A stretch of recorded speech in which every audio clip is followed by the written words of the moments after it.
So hello everyone and good evening सभी को। उम्मीद करता हूँ मेरी वॉइस प्रॉपर आ रही होगी सभी तक। तो ये हम लोग का आज रहने वाला है second last lecture of chemistry, जिसमें कि हम लोग देखने वाले हैं कार्बन एंड इट्स कंपाउंड्स, यानी कि कार्बन और उसके यौगिक। एक बार सभी लोग कंफर्म करेंगे कि सारी चीज़ें प्रॉपर हैं, तो फिर हम लोग स्टार्ट करते हैं।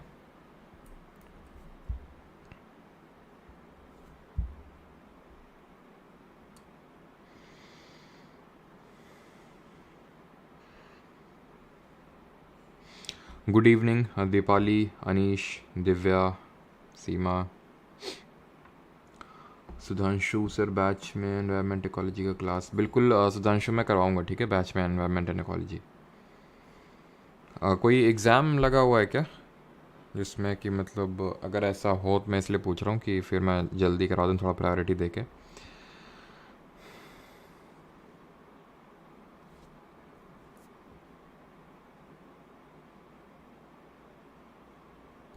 ओके।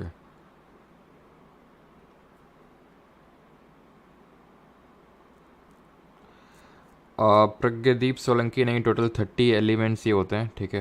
आपके लैंथेनाइट्स में टोटल 15 एंड एक्टिनाइट्स में, हाँ, अगर आप लैंथेनियम और एक्टिनियम को नहीं इंक्लूड करते हैं देन वो हो जाएंगे आपके टोटल 28। CHSL का, अरे तो भाई CHSL का एग्ज़ाम तो हमें ही पता है 1 जुलाई को है। फर्स्ट जुलाई मतलब जुलाई के फर्स्ट वीक में, तब तक तो आपका मैं करवा दूंगा। बाकी तो वन शॉट वैसे पड़ा हुआ है। और एनवायरनमेंट एंड इकोलॉजी उसमें मैंने CSIR एग्ज़ाम पर्सपेक्टिव से करवाई थी सारी चीज़ें। आपके SSC एग्ज़ाम में तो थोड़ा सा और नैरो डाउन ही हो जाती हैं चीज़ें, ठीक है। तो इतना ज़्यादा टाइम लगेगा नहीं उसमें। दोबारा लाइव, राहुल मैंने पहले ही बताया था, दोबारा भी नया बैच इस तरह से लाइव बैच कब आएगा मुझे भी नहीं पता है। हाल फिलहाल तो नहीं आने वाला है, ठीक है, मतलब जो मुझे लगता है। क्योंकि कोई ऐसा सच नई चीज़ें तो हो नहीं गई हैं 1-2 महीने में, तो फिर इसी वजह से बार बार बैच लाने का कोई पर्पस नहीं, मतलब नहीं बनता। चलिए स्टार्ट करते हैं कार्बन एंड इट्स कंपाउंड। अब टोटल ये बताओ, पीरियोडिक एलिमेंट में, पीरियोडिक टेबल में कितने एलिमेंट्स थे? टोटल नंबर ऑफ एलिमेंट्स कितने थे पीरियोडिक टेबल में? इतने। अब इतनों में से सिर्फ इसी के बारे में क्यों पढ़ रहे हैं, कार्बन के बारे में? क्यों, कुछ तो खास होगा। तो वही खासियत जानेंगे अभी कार्बन की, कि कार्बन में ऐसा क्या खास है। कार्बन में सबसे पहले हम ये जानेंगे कि कार्बन हमारे एटमॉस्फेयर में कितना, क्या परसेंटेज ये पाया जाता है, ठीक है। कार्बन की अगर बात करें, सबसे पहले ये हमारे अर्थ में, ठीक है, कितना परसेंटेज में पाया जाता है उसके वो पहले हम चर्चा कर लेते हैं। तो ये अर्थ क्रस्ट में कितना पाया जाता है, ज्योग्राफी में पढ़ चुके हैं। एंड एटमॉस्फेयर में कितना पाया जाता है, ये भी आप ज्योग्राफी में पढ़ चुके हैं। ज़रा बताइए कमेंट में। अर्थ क्रस्ट में कुछ याद आ रहा है आपको? अर्थ क्रस्ट में मैंने क्या बताया था? 0.02%। क्रस्ट समझते हैं, भूपर्पटी जिसको बोलते हैं। ये जो अपर लेयर है हमारी अर्थ की, उसको हम क्रस्ट बोलते हैं। बीच वाली को मैंटल, अंदर वाली को कोर, ये सारी चीज़ें हम पढ़ चुके हैं। तो ये जो क्रस्ट है, जो सबसे एक्चुअली में पतली लेयर होती है, तो इसमें 0.02% आपको कार्बन देखने को मिलेगा। सबसे ज़्यादा एलिमेंट कौन सा देखने को मिलता है? सबसे हाईएस्ट किस एलिमेंट का परसेंटेज देखने को मिलता है, और किस मेटल का सबसे ज़्यादा परसेंटेज देखने को मिलता है? एटमॉस्फेयर में अगर बात करेंगे तो 0.036% आपको देखने को मिलता है एटमॉस्फेयर में कार्बन। एक्चुअल में कार्बन वहाँ पे कार्बन डाइऑक्साइड के फॉर्म में मिलता है, यहाँ पे CO2 के फॉर्म में, जिसको हम 0.036% बोलते हैं। और यहाँ पे एटमॉस्फेयर में सबसे ज़्यादा कौन सी गैस हमें देखने को मिलती है? तो अगर हम क्रस्ट की बात करें, जो किसका बना होता है, तो क्रस्ट भी हमने पढ़ा था कि दो तरह का होता है ना। क्रस्ट भी दो तरह का होता है, एक तो ओशनिक क्रस्ट होता है और एक होता है हमारा कॉन्टिनेंटल क्रस्ट। तो ये बना होता है ग्रेनिटिक रॉक का, ये बना होता है बसाल्टिक रॉक का। वैसे इन जनरल हम सियाल बोल देते हैं, दैट इज सिलिका और एल्यूमिनियम। तो सबसे ज़्यादा जो हमने परसेंटेज देखा था वो ऑक्सीजन का देखा था। हमने देखा था ओ सियाल करके, कुछ याद आया आपको? ओ सियाल। तो ऑक्सीजन आपका 46% था, सबसे ज़्यादा था। और सबसे ज़्यादा मेटल अगर बात करेंगे तो एल्यूमिनियम पाया जाएगा। और ये क्वेश्चन आपका सीजीएल में से पूछा गया था इस बार। तो अर्थ इतना बहुत ही माइन्यूट लेवल पे आप देख पा रहे हो कि इतना 0.02%, 0.036%। बट ये जो एलिमेंट है कार्बन, ये हमारे हर जगह मौजूद है। हर जगह से मेरा मतलब है हर जगह। आप टेबल ले लीजिए, आप चेयर ले लीजिए, आप कुछ भी ले लीजिए, आप ह्यूमंस यानी जो हम लोग हैं, हमारे अंदर भी हम खुद कार्बन के बने हुए हैं। तो बात यह आती है कि कार्बन इतना एक तरह का वर्सेटाइल एलिमेंट कैसे है? वर्सेटाइल इन दी सेंस कि ये इतना ज़्यादा मतलब हर जगह कैसे मौजूद है? तो इसके पीछे के दो प्रमुख कारण हैं। उसमें से जो पहला कारण है, जो पहला रीज़न है, दैट इज़ कोवेलेंट बॉन्ड। अब ये कोवेलेंट बॉन्ड क्या होता है? कोवेलेंट बॉन्ड क्या होता है? जो आपका आबंधन सह संयोजी आबंध होता है, ये क्या होता है ये चीज़ आपका? तो अगर हम बात करें जो सह संयोजी यानी कि कोवेलेंट बॉन्ड होता है, हम देख चुके हैं कि ये तब बनता है जब शेयरिंग ऑफ इलेक्ट्रॉन्स होती है। शेयरिंग ऑफ इलेक्ट्रॉन्स होती है, इलेक्ट्रॉन्स शेयर होते हैं, ना कि ट्रांसफ़र। हमने ये देखा था कि जब ट्रांसफरिंग ऑफ इलेक्ट्रॉन्स होती है, जब ट्रांसफरिंग होती है, तो कौन सा बॉन्ड बनता है? इलेक्ट्रोवैलेंट बॉन्ड, या फिर इसी को ही हम बोलते हैं आयनिक बॉन्ड के नाम से जानते हैं। जब ट्रांसफरिंग ऑफ इलेक्ट्रॉन्स होती है, और ट्रांसफरिंग ऑफ इलेक्ट्रॉन्स कब होती है? जब एक मेटल हो और दूसरा नॉन मेटल, क्योंकि मेटल की प्रॉपर्टी क्या होती है, धातु की प्रॉपर्टी क्या होती है कि उसको इलेक्ट्रॉन को लूज करना होता है, और जब वो इलेक्ट्रॉन को लूज करता है, छोड़ता है, तो वो कैटायन बनाता है। और वहीं बात करें जो नॉन मेटल होता है, क्योंकि सबको ऑक्टेट कंप्लीट करना है, मैंने आपको पहले बताया था, सब स्टेबिलिटी के पीछे घूम रहे हैं, सबको स्टेबिलिटी चाहिए। अब स्टेबिलिटी तभी मिलेगी जब आपकी वैलेंस शेल जो होगी, आखिरी शेल, वो कंप्लीट होगी। अब कंप्लीशन के लिए या तो आपके पास एक्स्ट्रा होगा तो आप देंगे, और अगर कम ही है तो आप लेंगे। मेटल्स जो होते हैं वो देने का काम करते हैं, और नॉन मेटल्स लेने का। तो बहुत ही आसानी से बॉन्ड बन जाता है, जिसको हम इलेक्ट्रोवैलेंट या फिर आयनिक बॉन्ड बोलते हैं। और ये जब डिसोसिएट होता है, मान लो टूटता है, तो ये आयंस में टूटेगा। ऑब्वियस सी बात है, क्यों? क्योंकि सोडियम ने यहाँ पे एक इलेक्ट्रॉन दिया, क्लोरीन ने लिया, दैट मीन Na+ और Cl नेगेटिव आयंस बन रहे हैं, जिसकी वजह से ये क्या करते हैं? इलेक्ट्रिसिटी को कंडक्ट करते हैं बहुत अच्छी तरीके से। मेल्टिंग और बॉइलिंग पॉइंट भी बड़ा तगड़ा होता है इनका, हाई होता है। क्यों? क्योंकि यहाँ पे ट्रांसफरिंग ऑफ इलेक्ट्रॉन से बॉन्ड बना है। तो मैंने आपको समझाया था कि जब ट्रांसफ़र से बनता है ना, तो बहुत ही स्ट्रांग बॉन्ड बनता है। जब आपका शेयरिंग से बनता है, जिसको हम कोवेलेंट बॉन्ड बोलते हैं, तो वो वीक बॉन्ड बनता है। ठीक। अब जो हमारा कार्बन है ना, वो आपका एक कोवेलेंट बॉन्ड ही बनाता है, वो एक वीक बॉन्ड ही बनाता है। वो कोवेलेंट बॉन्ड ही क्यों बनाता है, ये कोवेलेंट बॉन्ड ही क्यों बनाता है, वो ध्यान से समझिए।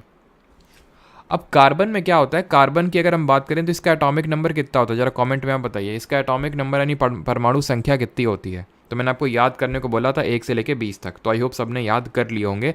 तो कार्बन का 6 होता है electronic configuration, atomic number. Electronic configuration की अगर बात करेंगे तो 2,4 हो जाएगा, जहाँ पे के शेल में 2 इलेक्ट्रॉन्स होंगे, एल शेल में 4 इलेक्ट्रॉन्स होंगे। यानी कि इसको ऑक्टेट कंप्लीट करने के लिए 4 इलेक्ट्रॉन चाहिए। यूजुअली हम ये पढ़ते हैं, देखते हैं कि भाई अगर मान लो 3 इलेक्ट्रॉन्स हैं, 2 इलेक्ट्रॉन्स हैं, 1 इलेक्ट्रॉन है वैलेंस शेल में, तो लूज़ करना आसान होता है।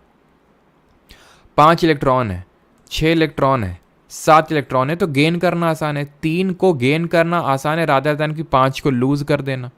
तो जो आसान पड़ता है, जो नियरेस्ट पड़ता है, जैसे फॉर एग्जांपल ये एक, जैसे पीएच वैल्यू, हम पीएच स्केल ड्रॉ करते हैं ना 0 से लेके 14 तक, तो ऐसे ही मान लो इसको 1 से लेके ड्रॉ कर लो यहाँ तक 8 तक। ठीक है, ये आपका 1 हो गया, ये 2 हो गया, ये 3 हो गया। ठीक है, इसको इस तरह से ड्रॉ कर लेते हैं, 4 को थोड़ा और आगे बढ़ा लेते हैं, ये 4 हो गया। ठीक है, ये 5 हो गया, ये 6 हो गया, 7 हो गया, 8 हो गया। तो 4 यहाँ पे न्यूट्रल वैल्यू हो जाएगी। अब अगर आपके पास 3 इलेक्ट्रॉन है तो इसको लूज़ करना आसान है रादर दैन की 5 को गेन करना, मतलब कि जो आसान पड़ता है ऑक्टेट कंप्लीट करने के लिए वो करता है। अब कार्बन के साथ क्या है कि कार्बन के वैलेंस शेल में 4 इलेक्ट्रॉन है। अब ये कन्फ्यूज़न में रहता है जो कार्बन होता है कि भाई 4 इलेक्ट्रॉन को मैं लूज़ करूँ या फिर गेन करूँ। क्यों कन्फ्यूज़न में क्यों रहता है? क्योंकि फॉर एग्जाम्पल मान लेते हैं इसका जो इलेक्ट्रॉनिक कॉन्फ़िगरेशन 2,4 है, ध्यान से समझते रहना। अगर ये 4 इलेक्ट्रॉन को लेने की सोचता है कि चलो मैं 4 इलेक्ट्रॉन ले लेता हूँ, अब प्रोटॉन्स तो 4 ही रहेंगे ना, सॉरी प्रोटॉन्स तो आपके 6 ही रहेंगे ना, लेकिन इलेक्ट्रॉन कितने हो जाएंगे? 10। क्यों? क्योंकि मैंने बताया था जितना एटॉमिक नंबर होता है उतने नंबर ऑफ इलेक्ट्रॉन और उतने नंबर ऑफ प्रोटॉन होते हैं। और प्रोटॉन कहाँ होते हैं? सेंटर में होते हैं। और जो प्रोटॉन होते हैं सेंटर में जो बैठे होते हैं, न्यूक्लियस में जो बैठे होते हैं, वही न्यूक्लियर चार्ज लगा रहे होते हैं। पीरियोडिक टेबल वाले चैप्टर में आपको बताया था, यही क्या लगा रहे हैं? न्यूक्लियर चार्ज लगा रहे हैं, इलेक्ट्रॉन को बांध के रखे हुए हैं एटम से। न्यूक्लियस वो चार्ज फोर्स लगा रहा है, और न्यूक्लियस को कहाँ से लगा रहा है? प्रोटॉन है जो लगा रहा है।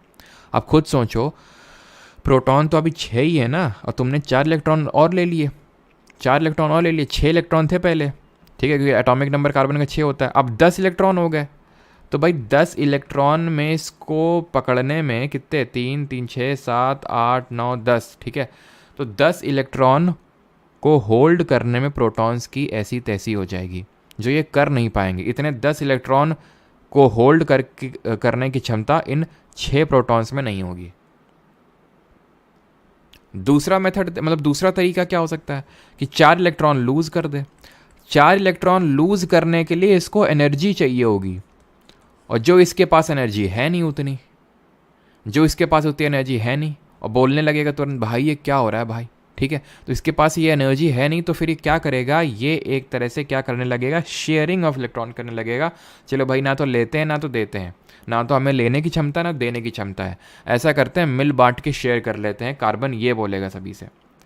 अब ये तो बाकी लोग भी बोल सकते हैं, लेकिन एक्चुअल में जैसे मैंने बताया कि क्योंकि इसकी वैलेंस शेल में 4 इलेक्ट्रॉन है, तो एक बात तो ये पहली बात, और दूसरी बात ये कि कुछ हैं हमारे जैसे फॉर एग्जाम्पल, चलो वो हम आगे पढ़ेंगे कैटिनेशन की प्रॉपर्टी में, जो इसको एक अलग प्रॉपर्टी देता है। तो बॉन्डिंग तक आपको समझ में आई चीज़ कि नहीं, कि किस तरह की बॉन्डिंग बनाता है। अब जैसे फॉर एग्जाम्पल कार्बन के, क्योंकि वैलेंस शेल में 4 इलेक्ट्रॉन है, तो अभी बॉन्डिंग पूरा इसको कंप्लीट करने दीजिए मुझे। इसमें 4 इलेक्ट्रॉन है, अब 4 इलेक्ट्रॉन इसको और चाहिए ऑक्टेट कंप्लीट करने के लिए, तो शेयरिंग से 4 इलेक्ट्रॉन लेगा। अब कैसे शेयरिंग से लेगा वो समझिए।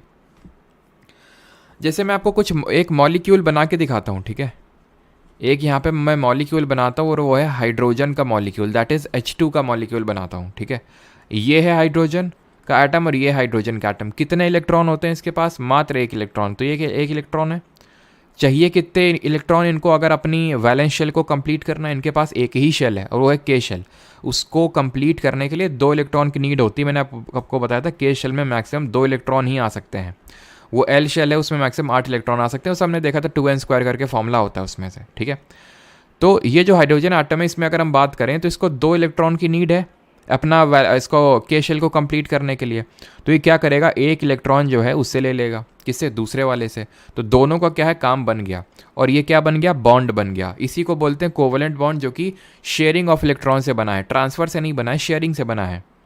और ये एक जो बॉन्ड बना है, हमेशा ध्यान रखना, एक बॉन्ड के एंड्स पे 1 इलेक्ट्रॉन होता है, नहीं एक बॉन्ड मतलब 2 इलेक्ट्रॉन। ऐसे ही मैं एक और ड्रॉ करता हूँ, और एक और ड्रॉ कर लेता हूँ। कौन सा ड्रॉ कर लूँ, क्लोरीन का ड्रॉ कर लूँ, बताओ, Cl2 का, क्लोरीन का ड्रॉ कर लेता हूँ, ठीक है। क्लोरीन का अगर हम बात करें, ये क्लोरीन, ये है क्लोरीन, कितने इलेक्ट्रॉन होते हैं जरा आप बताइए, वैलेंस शेल में कितने इलेक्ट्रॉन होते हैं, फिर मैं बोलूँ कितने वैलेंस इलेक्ट्रॉन होते हैं।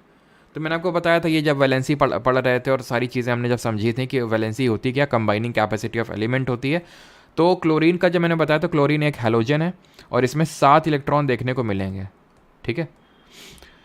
इस तरह से ड्रॉ कर सकता हूँ मैं 7 इलेक्ट्रॉन, ठीक है। इसको इलेक्ट्रॉन डॉट स्ट्रक्चर बोलते हैं, और जब भी ये इलेक्ट्रॉन डॉट स्ट्रक्चर ड्रॉ करते हैं तो सिर्फ वैलेंस इलेक्ट्रॉन को ही शो करते हैं, जो आखिरी शेल में इलेक्ट्रॉन्स हैं। तो अब इसको 7 इलेक्ट्रॉन है, एक ही इलेक्ट्रॉन चाहिए और ऑक्टेट कंप्लीट हो जाएगी। Similar goes with other chlorine को, दूसरे वाले को भी। तो ये क्या कि इसको शेयर कर लेंगे, तो अगेन यहाँ पे एक बॉन्ड बन गया। दोनों केस में एक एक बॉन्ड बन रहा है। चलो एक और एग्जांपल ले लेते हैं जिसमें डबल बॉन्ड बनवा लेते हैं। जैसे ऑक्सीजन की अगर बात करें, कौन सी फैमिली से बिलोंग करता है ऑक्सीजन, जरा बताइए। 16th ग्रुप को कौन सी फैमिली मैंने नाम दिया था, जैसे इसको हेलोजन फैमिली बोले थे 17th ग्रुप को, 18th ग्रुप को इनर्ट गैसेस बोलते हैं, या फिर 0th ग्रुप के नाम से जानते हैं, नोबल गैसेस के नाम से जानते हैं। 15th ग्रुप को निक्टोजन ग्रुप बोलते हैं, 16th को क्या बोलते हैं, चैल्कोजन बोलते हैं। अब इसमें कितने, 6 वैलेंस इलेक्ट्रॉन्स हैं, 6 वैलेंस इलेक्ट्रॉन्स है, 6 हैं, दैट मीन्स कि 2 चाहिए, 2 चाहिए तो ऑक्टेट कंप्लीट हो जाएगी। तो ये 2 एक इधर से ले लेगा और एक इधर से, 2 की शेयरिंग हो जाएगी। इसको 2 चाहिए तो 2 उठा लिए ये वाले, इसको भी तो 2 चाहिए तो ये 2 उठा लिए, डबल बॉन्ड बन जाएगा। ऐसे O2 का डबल बॉन्ड बन जाएगा। इस तरह से डबल बॉन्ड बन गया, यानी कि ये हर एक बॉन्ड पे मैंने बताया कि 2 इलेक्ट्रॉन्स अटैच रहते हैं, तो यानी कि 4 इलेक्ट्रॉन की यहाँ पे शेयरिंग हो रही है। आई होप समझ गए होंगे अभी आप। तो यहाँ से मैं आपको कार्बन की बॉन्डिंग समझाना चाहता हूँ कि कार्बन के पास वैलेंस इलेक्ट्रॉन 4 हैं, आखिरी शेल में 4 इलेक्ट्रॉन है, नहीं इसको 4 की और नीड पड़ेगी। जैसे हम बोलते हैं, जैसे सबसे सिंपल अगर मैं हाइड्रोकार्बन लूँ, हाइड्रोकार्बन हम उनको बोलते हैं जिसमें हाइड्रोजन और कार्बन होता है किसी कंपाउंड में, तो उसको हाइड्रोकार्बन बोलते हैं। तो हाइड्रोकार्बन सिंपल जो सबसे मैं लूँ तो उसको बोलते हैं CH4 मीथेन, CH4 जिसको हम मीथेन कॉमन नाम से जानते हैं। तो भाई इसके पास 4 इलेक्ट्रॉन है, 1 2 3 4 वैलेंस शेल में। वो क्या करेगा, एक एक हाइड्रोजन को भी नीड है भाई, हाइड्रोजन के वैलेंस सेल में भी एक एक इलेक्ट्रॉन है, तो हाइड्रोजन लोगों को भी 1 इलेक्ट्रॉन चाहिए और कार्बन को 4 चाहिए। तो कार्बन हर हाइड्रोजन से एक एक ले लेगा और हर हाइड्रोजन को एक एक दे देगा, सबका काम बन जाएगा, ठीक है। यानी कि यहाँ पे कोवेलेंट बॉन्ड बन जाएगा।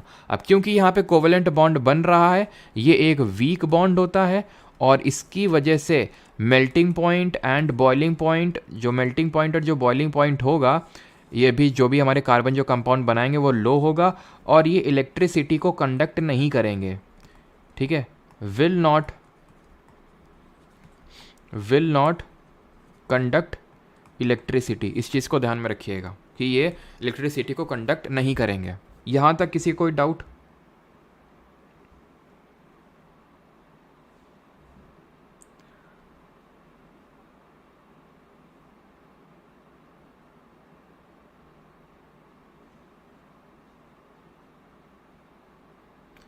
सर स्लाइड पर क्या सर अटक रही है? अटक रहा है क्या?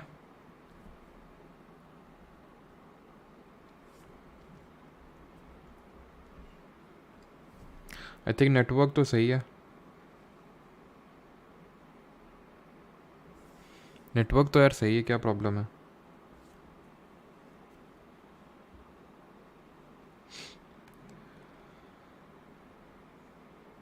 हाइड्रोजन तो नॉन मेटल है, तो मैंने कब कहा मेटल है?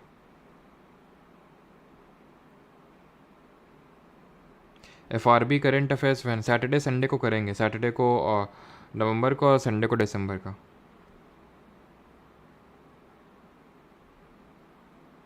ऑल पेन अटकता है कभी कभी, अच्छा कोशिश करेंगे कि ना अटके, ठीक है। चलो भाई, तो आई होप ये क्लियर हो गया होगा। यहाँ पे मैंने आपको समझाया कि किस तरह से कार्बन, जिसके पास वैलेंस शेल में 4 इलेक्ट्रॉन्स होते हैं, ये शेयरिंग ऑफ इलेक्ट्रॉन करता है, कोवलेंट बॉन्ड बनाता है। क्योंकि कोवलेंट बॉन्ड वीक बॉन्ड होता है तो मेल्टिंग और बॉइलिंग पॉइंट वीक होगा हाइड्रोकार्बन्स का। हाइड्रोकार्बन्स क्या होते हैं? वो कंपाउंड होते हैं जिसमें सिर्फ हाइड्रोजन और कार्बन ही होता है। ये इलेक्ट्रिसिटी को कंडक्ट नहीं करते हैं बिकॉज इलेक्ट्रोवलेंट कंपाउंड यूजुअली करते हैं, बिकॉज उनमें आयंस बनते हैं, इनमें कोई आयंस का फॉर्मेशन नहीं होता है। और यहाँ पे मैंने इलेक्ट्रॉन डॉट स्ट्रक्चर बना के आपको समझाया कि किस तरह से जो कोवलेंट बॉन्ड है वो बन रहा है, यानी कि जो सह संयोजी आबंध है वो बन रहा है। ये मैंने यहाँ पे आपको समझाने का प्रयास किया, ठीक है। अब आते हैं एलोट्रोप्स ऑफ कार्बन में, कार्बन के अपरूप, यानी कार्बन के बहुत सारे रूप होते हैं। अब होता क्या है कि कार्बन जो है अपने में डिफरेंट कार्बन्स के साथ मिलके डिफरेंट तरह की बॉन्डिंग कर लेता है। सर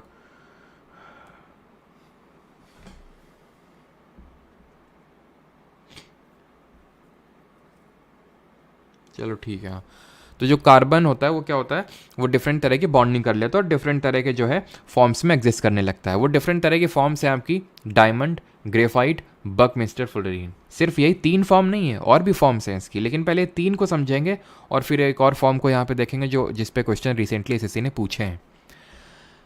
तो हिंदी में कार्बन के अपरूप, एलोट्रोप को अपरूप बोलते हैं। अपरूप मतलब बहुत सारे रूप, अनेक रूप, डिफरेंट तरह से जो एग्जिस्ट करता है या फिर डिफरेंट फॉर्म्स में जो एग्जिस्ट करता है उसको हम बोलते हैं एलोट्रोप्स। अब ये है डायमंड, ये है ग्रेफाइट, ये है बकमिस्टर फुलरीन, सब कार्बन से ही बना हुआ है, सब कार्बन से बना हुआ है। लेकिन सब क्या किससे बना हुआ है? आई थिंक ठीक है, सब कार्बन से ही बना हुआ है। Carbon carbon carbon carbon carbon carbon carbon carbon carbon carbon carbon, सब यहाँ पे कार्बन कार्बन ही हो रखा है, इसमें भी और इसमें भी। अंतर मतलब कि इसके रूप अलग कैसे हो गया? रूप अलग होने का मतलब है कि इनकी फिजिकल प्रॉपर्टीज अलग होना। फिजिकल प्रॉपर्टी कैसे अलग हो गई? फिजिकल प्रॉपर्टी ऐसे अलग हो गई, देखो केमिकल प्रॉपर्टीज तो सेम रहेंगी, केमिकल प्रॉपर्टीज चेंज नहीं होंगी, रासायनिक जो प्रॉपर्टीज़ हैं वो चेंज नहीं होंगी, ये सेम रहेंगी। फिज़िकल प्रॉपर्टीज़ डिफ़र करेंगी। ये चीज़ मैंने आपको एक टाइम पे और बताई थी जब मैंने आइसोटोप पढ़ाया था, सेम चीज़ बताई थी। आइसोटोप में क्या था? आइसोटोप थे क्या? Same atomic number different atomic mass, यानी कि जिसका सेम एटॉमिक नंबर होगा, यानी कि समान परमाणु संख्या क्रमांक होगा, उसका केमिकल प्रॉपर्टीज़ हमेशा सेम होगा। इस बात को दिमाग में बिठा के रखना, तो क्योंकि सब कार्बन से ही बने हुए, एटॉमिक नंबर तो सेम होगा तो केमिकल प्रॉपर्टीज़ भी सेम होंगी। फिजिकल प्रॉपर्टीज़ डिफर क्यों कर रही हैं? क्योंकि यहाँ पे एक कार्बन एटम 4 कार्बन एटम से बॉन्डेड है, सिंगल बॉन्डेडली, ऑब्वियस सी बात है, एक कार्बन है, खट खट खट खट, ठीक है। एक कार्बन को 4 चाहिए, एक कार्बन को 4 चाहिए ना, तो बस एक कार्बन 4 ले लेगा। ऐसे ये कार्बन को 4 चाहिए तो ये बाकी चारों से लेगा। इस तरह से आपका सिस्टम चलेगा। हो सकता है 4 कार्बन हो या फिर हो सकता है हाइड्रोजन हो, कुछ भी हो, ठीक है। अब यहाँ पे डायमंड ध्यान रखिएगा कि डायमंड में एक carbon atom 4 other carbon atom से बॉन्डेड रहता है, सिंगल बॉन्डेडली, सिंगल बॉन्ड रहता है यहाँ पे।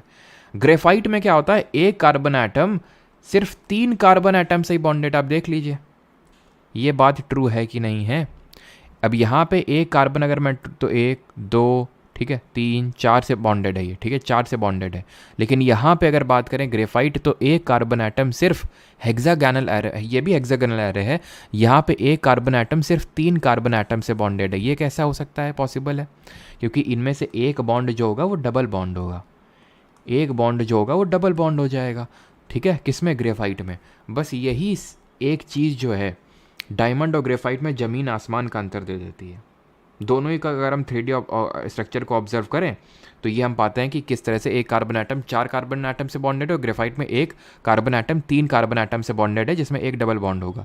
ये ज़मीन आसमान का अंतर इस तरह से दे देता है कि जो डायमंड होता है, diamond, it is the hardest natural substance known, hardest natural. अब तो लैग नहीं कर रहा, जरा बताना, अब तो लैग नहीं कर रहा है ना। Substance known, it is the hardest natural substance known. और वहीं ग्रेफाइट की बात करें,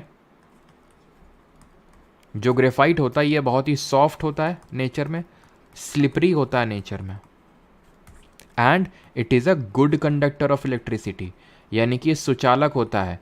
ये एक नॉन मेटल से, कार्बन इज एक, अगर हम देखें तो एक तरह से नॉन मेटल ही है, डायमंड भी क्या नॉन मेटल है, but graphite being a non metal it is a good conductor of electricity. ये सुचालक होता है किसका, जो ऊष्मा होगा या जो हमारा या विद्युत हो गई उसका सुचालक है, दैट इज़ इलेक्ट्रिसिटी का ये गुड कंडक्टर है। Diamond being a non metal, usually जो मेटल्स होते हैं वो बहुत हार्ड होते हैं, बट डायमंड जो होता है नॉन मेटल होने के बावजूद भी ये it is the hardest natural substance known. और फिजिक्स में हमने पढ़ा था कि ये स्पार्कल क्यों करता है, चमकता क्यों है। अब इसी ग्रेफाइट से ही हम डिराइव करते हैं एक और एलोट्रोप होता है जिसको हम बोलते हैं ग्रेफीन, उसको हम नाम देते हैं ग्रेफीन। इसमें सिंगल लेयर ऑफ कार्बन होती है ग्रेफीन में, और एकदम प्योर फॉर्म ऑफ कार्बन होता है, बहुत ही प्योर फॉर्म ऑफ कार्बन होता है, ग्रेफाइट से डिराइव किया जाता है। इसकी प्रॉपर्टीज़ इतनी बढ़िया हैं कि इसको हम ग्रेफीन को जो है बहुत जगहों में यूज़ किया जाता है। जैसे ग्रेफीन की अगर हम बात करें तो ये बहुत ही लाइट होता है, और ये जो ग्रेफीन होता है इट इज़ मोर हार्ड, ठीक है, मोर हार्ड या फिर हार्डर दैन डायमंड। डायमंड जो हार्डेस्ट नेचुरल सब्सटेंस नोन है उससे भी ये हार्ड है, बट लाइट भी बहुत है एट द सेम टाइम। तो ग्रेफीन की प्रॉपर्टी है single layer of carbon atom होते हैं, प्योर फॉर्म ऑफ कार्बन है और ग्रेफाइट से डिराइव्ड होता है। अब तीसरा हमारा बकमिंस्ट्रल फुलरीन। ये इसमें बस हमें इतना याद रखना है कि इसमें इसको बोलते हैं C60, क्योंकि इसमें 60 कार्बन के एटम्स रहते हैं एंड ये फुटबॉल शेप का होता है बस। तो आपसे पूछ सकता है कि कौन सा एलोट्रोप है कार्बन का जो फुटबॉल शेप का होता है, तो इट इज़ बकमिंस्ट्रल फुलरीन। एलोट्रोप वाली बात समझ आई सभी को? और कोई अटक रही है? हाँ, टोटल टर्न रिफ्लेक्शन। एक सेकंड रुको, फिर मैं रिफ्रेश करता हूँ इसको, एक सेकंड।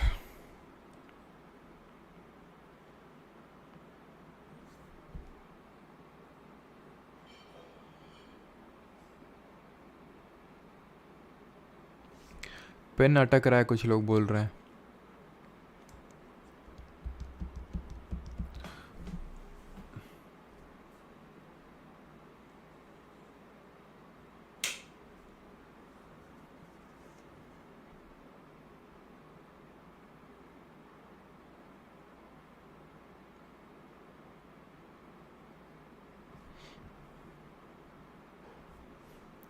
एक सेकंड रुकना जरा बस, है ना।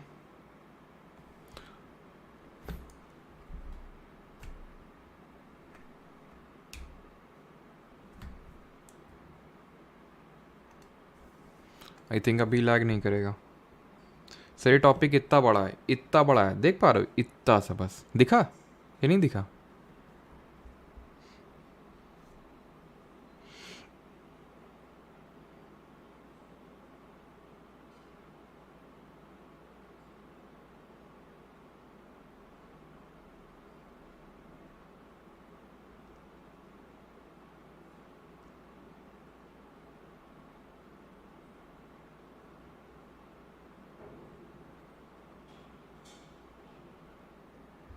चलो भाई, तो अभी आते हैं, अभी क्लियर होगा ना? अभी चलो मैं लिखता हूँ ना, तो समझ बताना कि अभी क्लियर है कि नहीं है। तो अभी हम देखने वाले हैं वर्सेटाइल नेचर ऑफ कार्बन। तो कार्बन इतना वर्सेटाइल क्यों है? वर्सेटाइल अभी मैंने बताया था कि भाई कहीं मतलब कि इसके हर जगह कार्बन के आपको देखने को मिलेगा कंपाउंड्स, हर जगह, जैसे मैंने बताया, चाहे हम ह्यूमंस तक कार्बन के बने हुए हैं। तो इतना वर्सेटाइल नेचर क्यों है? क्योंकि वर्सेटाइल है तभी तो इसके बारे में हम अलग से पढ़ रहे हैं इस चैप्टर को, पूरा कार्बन एलिमेंट को। तो वर्सेटाइल नेचर इस ये दिखाता है, एक इसकी प्रॉपर्टी होते हैं, that is property of catenation. Catenation वो प्रॉपर्टी है जहां पे कार्बन खुद के साथ लंबी लंबी चेन्स बना लेता है। इस तरह से क्या है, खुद के साथ ही बॉन्डिंग करके लंबी चेन्स बना लेता है। ये प्रॉपर्टीज को आती कहाँ से? और ना सिर्फ इस तरह से लंबी, ऐसा नहीं कि मतलब ऐसे चेन्स बना लेगा, ये ब्रांच्ड चेन्स ही बना लेता है। ब्रांच्ड मतलब इस तरह से, ठीक है, मतलब ब्रांचिंग भी कर लेता है, ब्रांचिंग की भी इसमें प्रॉपर्टी होती है, ठीक है। तो पहली बात तो ये ध्यान रखना कि ये जो कैटिनेशन की प्रॉपर्टी है, ये कार्बन को एक बहुत ही वर्सेटिलिटी देती है, जो सबके पास ये प्रॉपर्टी नहीं होती है। क्योंकि कुछ हैं हमारे जैसे सिलिकॉन जैसे, क्या हैं, सिलिकॉन जैसे एलिमेंट क्या करते हैं, कोशिश करते हैं वर्सेटिलिटी दिखाने की कि भी हम भी लॉन्ग चेन्स बनाएं, लेकिन एक पॉइंट के बाद आने के बाद ये अनस्टेबल हो जाते हैं, रिएक्टिव बन जाते हैं। जो ज़्यादा रिएक्टिव होगा वो उतना ही कम स्टेबल होगा, यानी अनस्टेबल होगा वो। तो ये क्या है कि बहुत ही जल्दी टूट जाते हैं, जो कि ये कार्बन टूटता नहीं है। क्यों? क्योंकि कार्बन के साथ एक खासियत ये है कि कार्बन रिलेटिवली स्मॉल है। अब क्योंकि रिलेटिवली स्मॉल है तो जितना स्मॉल होता है तो उसमें ये थोड़ी सी प्रॉपर्टी या फिर उसको एक एडवांटेज मिल जाता है कि क्योंकि वो न्यूक्लियस, जो उसके वैलेंस इलेक्ट्रॉन होंगे, जो शेयरिंग करके, क्योंकि जो भी अभी मैंने बताया था कार्बन एटम क्या कराता है, कार्बन के जो भी कंपाउंड होते हैं वो कोवलेंट कंपाउंड होते हैं, क्योंकि शेयरिंग ऑफ इलेक्ट्रॉन से वो कंपाउंड बनते हैं, तो वो कोवलेंट बॉन्ड बनता है। अब जो शेयर्ड पेयर्ड ऑफ इलेक्ट्रॉन्स होते हैं वो वैलेंस शेल में होते हैं, वैलेंस शेल में पड़े होते हैं। तो जो शेयर्ड पेयर ऑफ इलेक्ट्रॉन्स है जो वैलेंस शेल में पड़े हुए हैं वो न्यूक्लियस के ज़्यादा पास होंगे, तो इतनी जल्दी से भागेंगे नहीं। दैट मीन कि जो कंपाउंड बनेगा वो स्टेबल होगा। समझिए आप? तो कार्बन का क्योंकि छोटा नेचर है, जो छोटा साइज़ है, उसकी वजह से भी वो एक बड़ा धमाका करने में पॉसिबल हो पाता है। और ये जो long chains of carbon carbon carbon बनती हैं, इसको हम क्या बोलते हैं? कैटिनेशन की प्रॉपर्टी बोलते हैं इसको हम। अब ये जो कार्बन है ये बहुत ही अलग अलग तरह के कंपाउंड बना सकता है। ये सिंगल बॉन्ड भी बना सकता है, ये डबल बॉन्ड भी बना सकता है, और ट्रिपल बॉन्ड भी बना सकता है। तो जो सिंगल बॉन्ड्स होते हैं हमारे, जो सिंगल बॉन्ड कंपाउंड्स होते हैं जो कार्बन बनाता है, उनको हम सैचुरेटेड यानी कि संतृप्त कंपाउंड, संतृप्त यौगिक बोलते हैं, सैचुरेटेड कंपाउंड्स बोलते हैं। वहीं अगर डबल या फिर ट्रिपल बॉन्ड बन रहा है, डबल या ट्रिपल बॉन्ड बन रहा है, तो उनको हम बोलते हैं क्या? इनको हम बोलते हैं असंतृप्त यौगिक, दैट इज अनसैचुरेटेड कंपाउंड्स। ठीक है, अनसैचुरेटेड कंपाउंड बोलते हैं, नहीं असंतृप्त यौगिक बोलते हैं। ठीक है, अब इसके बारे में सैचुरेटेड और अनसैचुरेटेड के बारे में हम आगे डिटेल में पढ़ेंगे या तो चलो अभी पढ़ लेते हैं। ये क्लियर तो हो गया, सैचुरेटेड का मतलब क्या है? जहाँ पे सिंगल बॉन्ड होगा, और जहाँ डबल और ट्रिपल होगा उसको हम अनसैचुरेटेड कंपाउंड बोलते हैं। क्लियर? और अच्छा बताइए, जो कार्बन है इसकी वैलेंसी कितनी हो जाएगी? कार्बन की वैलेंसी कितनी हो जाएगी? और एक चीज़ ये तो आपको क्लियर हो गया ना कि हाइड्रोकार्बन क्या होते हैं, जो सिर्फ हाइड्रोजन और कार्बन के बने होते हैं। यहीं पे एक चीज़ थोड़ी सी इंपॉर्टेंट है नोट करने वाली है, दैट इज़ कि पहले ये कंसिडर किया जाता था कि जो कार्बन कंपाउंड हैं वो सिर्फ हमें ऑर्गेनिक कंपाउंड से ही मिल सकते हैं। यानी जो भी अगर हमें कार्बन डिराइव करना है तो हमें ऑर्गेनिक कंपाउंड का यूज़ करना पड़ेगा, ऑर्गेनिक कंपाउंड जो हमें लिविंग सिस्टम में देखने को मिलते हैं। इसको इनऑर्गेनिक कंपाउंड से नहीं बनाया जा सकता है। ऑर्गेनिक कंपाउंड, ये जो ऑर्गेनिक मतलब ये जो कार्बन कंटेनिंग है हमारे, तो ये जो ऑर्गेनिक कंपाउंड है या जो हमारा कार्बन है उसको ऑर्गेनिक कंपाउंड से डिराइव किया जा सकता है, नहीं नेचर से ही डिराइव किया जा सकता है, आर्टिफिशियली इस तरह से डिराइव नहीं किया जा सकता है। तो ये बात गलत प्रूव करी थी इन द ईयर 1828। किसने? फ्रेडरिक वोलर ने। ठीक है, फ्रेडरिक वोलर ने क्या किया था? इन्होंने अमोनियम साइनेट को लिया था। ठीक है, इन्होंने अमोनियम साइनेट को लिया था और अमोनियम साइनेट से इन्होंने यूरिया प्रिपेयर कर डाला था, जो कि फॉर्मूला होता है NH2CONH2। यानी कि ये कार्बन कंपाउंड है ये भी, अगर हम देखें ध्यान से NH2CO NH2, और ये कार्बन कंपाउंड को किससे इन्होंने वो कर दिया, बना दिया, एक इनऑर्गेनिक कंपाउंड से डिराइव कर दिया इन्होंने। तो ये चीज़ इन्होंने गलत प्रूव करी थी 1828 में, फ्रेडरिक वुलर ने तो पूछ लेते। तो कार्बन की वैलेंसी कितनी हो जाएगी, 4 हो जाएगी। ठीक है, ये चीज़ ध्यान रखिएगा। आई थिंक अभी भी लैग हो रहा होगा, क्योंकि मेरे साइड से भी लैग हो रहा है शायद।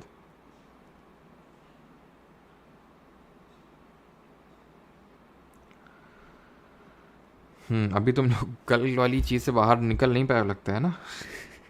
सदमे में है काफ़ी लोग अभी भी। चलो भाई, तो बढ़ते हैं सैचुरेटेड और अनसैचुरेटेड कंपाउंड में। इतनी बात तो क्लियर हो गई कि सैचुरेटेड मतलब सिंगल बॉन्ड, और अनसैचुरेटेड का मतलब होता है डबल और ट्रिपल बॉन्ड। ठीक, अब मैं आपको बताता हूँ कि ये कहाँ पे इम्पॉर्टेंट रोल प्ले करता है आपका, और कैसे ये बॉन्ड बनते हैं। ठीक है सर,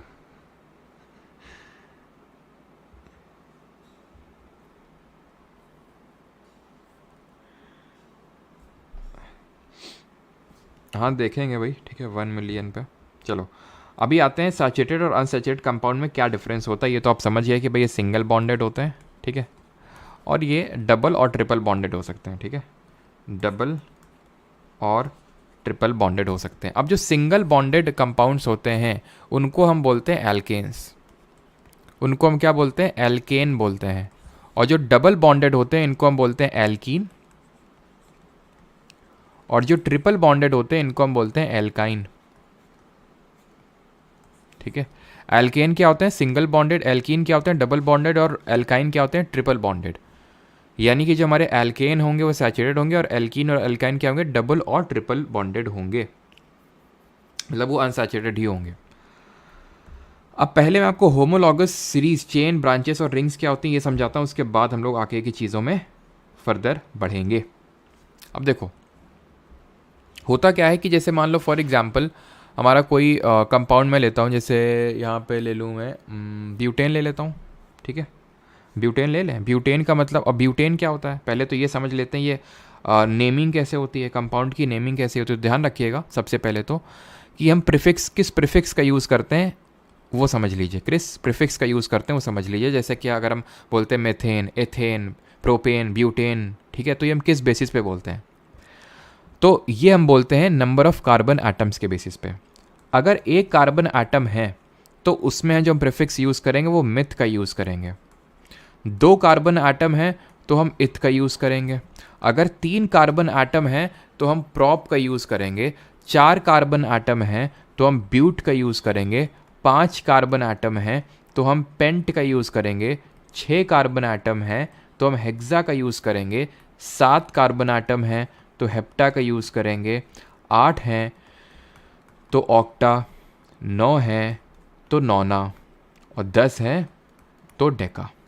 बहुत ज़्यादा में इससे आगे नहीं जाना है, तो इतना आपका आराम से काम चल जाएगा 10 कार्बन एटम तक। जैसे फॉर एग्जांपल अब अगर यहाँ पे मैं बोलूँ, ये प्रीफिक्स की बात हो गई, सफिक्स की बात नहीं हुई अभी, ये सिर्फ प्रीफिक्स बताया। जैसे अगर मैं बोलता हूँ मेथेन, जैसे मिथ मैंने बोला मतलब है कि एक कार्बन उसमें सिर्फ एक ही कार्बन एटम है। ठीक है, मैंने बोला प्रोपेन, तो जैसे मैंने प्रोप मुंह से बोला दैट मीन्स कि उसमें 3 कार्बन एटम है। ठीक है, जो ये प्रीफिक्स है उसके बारे में बता रहा है कि उसमें ये जो मेथ है, एथ है, प्रोप है, ब्यूट है, ये हमें बता रहा है कि उसमें कितने कार्बन एटम अटैच्ड हैं। वहीं अगर हम बात करें सफिक्स की, सफिक्स इन द सेंस कि भाई वो एल्केन होगा, वैसे सफिक्स तो बोलना सही नहीं रहेगा बिकॉज अभी फंक्शनल ग्रुप वाला कॉन्सेप्ट भी देखेंगे कि वो एल्केन होगा कि एल्कीन होगा कि एल्काइन होगा, एल्केन होगा, एल्कीन होगा या फिर एल्काइन होगा। वो हमें कैसे पता चलेगा, वो हमें ऐसे पता चलेगा कि अगर उसमें, यहाँ पे मैं जनरल फॉर्मूला लिख देता हूँ, जो एल्केन होता है, एल्केन जो होता है उसका जो जनरल फॉर्मूला होता है दैट इज CnH2n+2। मतलब इसका ये है कि अगर मान लो कि मैंने बोला मेथ, मतलब उसमें या फिर मान लो फॉर एग्जांपल मैंने बोला प्रॉप। ठीक है, प्रॉप का मतलब क्या हुआ, उसमें 3 कार्बन एटम है, यानी n की वैल्यू 3 हो जाएगी। अब ये जो प्रॉप है, अब ये एल्केन होगा, एल्कीन होगा, एल्काइन होगा, वो किस बेसिस पे डिपेंड करेगा। अब अगर कार्बन एटम 3 है तो अगर मैं इसमें रखूँगा तो 3 दूनी 6 2 8, यानी कि C3H8 अगर बन गया तो ये हो जाएगा प्रोपेन। एल्कीन का जो जनरल फॉर्मूला होता है, एल्कीन क्या होता है, जिनमें कि डबल बॉन्ड होता है, और इनका जो जनरल फॉर्मूला होता है वो CnH2n होता है। तो अगेन अब अगर यहाँ पे मैं 3 को सब्सटीट्यूट करूँ तो C3H6 हो जाएगा। दैट मीन्स ये हो जाएगा आपका प्रोपीन। और एल्काइन का जो जनरल फॉर्मूला होता है आपका एल्काइन, जिसमें कि ट्रिपल बॉन्ड होते हैं, जनरल फॉर्मूला का यूज़ होता है हमें पहचानने के लिए कि भाई ये क्या है, एल्केन है, एल्कीन है, फिर एल्काइन है। तो यहाँ पे इसका फॉर्मूला क्या हो जाएगा, प्रोपाइन का ही। यहाँ पे रख दीजिए 3, तो 3 2 6 -2 4 C3H4, ये हो जाएगा हमारा प्रोपाइन। प्रोपेन, प्रोपीन, प्रोपाइन, यानी है तो प्रोप, ये है तो 3 कार्बन आइटम ही, लेकिन उससे मैंने एल्केन भी बना दिया, उससे मैंने एल्कीन भी बना दिया, उससे मैंने एल्काइन भी बना दिया। मुझे उसके लिए बस जनरल फॉर्मूला पता होने की ज़रूरत थी। अब यहाँ पे मैं एक मान लेते हैं, चलो ब्यूटेन को ले लेते हैं, ठीक है। यहाँ पे मैं एक कंपाउंड ले लेता हूँ, एक हाइड्रोकार्बन ले लेता हूँ, दैट इज़ ब्यूटेन। ब्यूटेन में कितने कार्बन आइटम होते हैं, 4, 1 2 3 4, इस तरह से मैंने ब्यूटेन, अगर ब्यूटेन की बात कर रहा हूँ, ब्यूटेन, सिंपल ब्यूटेन का मतलब होगा कि उसमें 4 कार्बन आइटम है, वो एल्केन है। एल्केन है, उसमें कितने हाइड्रोजन होंगे, 4 कार्बन है तो हाइड्रोजन कितने होंगे, 4 दूनी 8 2 10, यानी कि 10 हाइड्रोजन होंगे। 3 इधर पे हो गए, 3 इधर, 6 7 8 9 10 हो गए, ठीक है। तो मैंने इस तरह से ड्रॉ कर दिया इसको, सारे एंड्स पे हाइड्रोजन अटैच कर दिया, सारे एंड पे मैंने क्या कर दिया, हाइड्रोजन को अटैच कर दिया। इसी पर्टिकुलर स्ट्रक्चर को, ये जो मैंने कार्बन कार्बन जो ड्रॉ किया था, इसी को मैं इस तरह से भी ड्रॉ कर सकता हूँ, इस तरह से भी। ये क्या हुआ कि ये ब्रांचिंग कर दी मैंने, है तो सेम ही कंपाउंड ना, मैंने कोई फॉर्मूला तो चेंज नहीं किया। तो ऐसे पर्टिकुलर कंपाउंड्स जिनका मॉलिकुलर फॉर्मूला तो सेम होता है, जिनका कि मॉलिकुलर फॉर्मूला तो सेम होता है, बट स्ट्रक्चर डिफरेंट होता है, जो उनकी संरचना होती है वो अलग होती है, ऐसे कंपाउंड्स को हम बोलते हैं स्ट्रक्चरल आइसोमर्स। क्या बोलते हैं इनको हम, आइसोमर का नाम देते हैं, स्ट्रक्चरल आइसोमर। जो कंपाउंड तो सेम है, फॉर्मूला सेम है, फॉर्मूला सेम है, लेकिन स्ट्रक्चर डिफरेंट है, संरचना उनकी अलग अलग है, तो उनको हम बोलते हैं आइसोमर्स। क्लियर इतनी चीज़, यहाँ तक किसी को कोई डाउट? अब आते हैं हम होमोलॉगस सीरीज़ में। अब इससे पहले कि होमोलॉगस सीरीज़ में आगे बढ़ें, पहले ये बताइए कि यहाँ तक किसी को कोई डाउट तो नहीं है?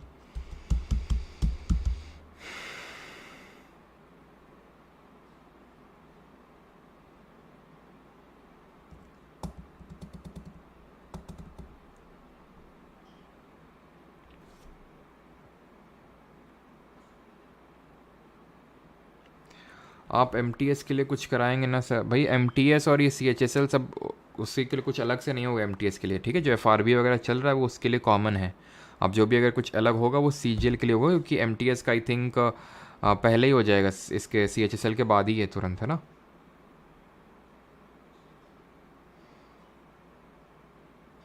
अब स्कूल में पढ़ा हुआ सब याद आ रहा है, वो पुरानी बातें है ना। और भी तो कुछ याद नहीं आ रहा स्कूल में?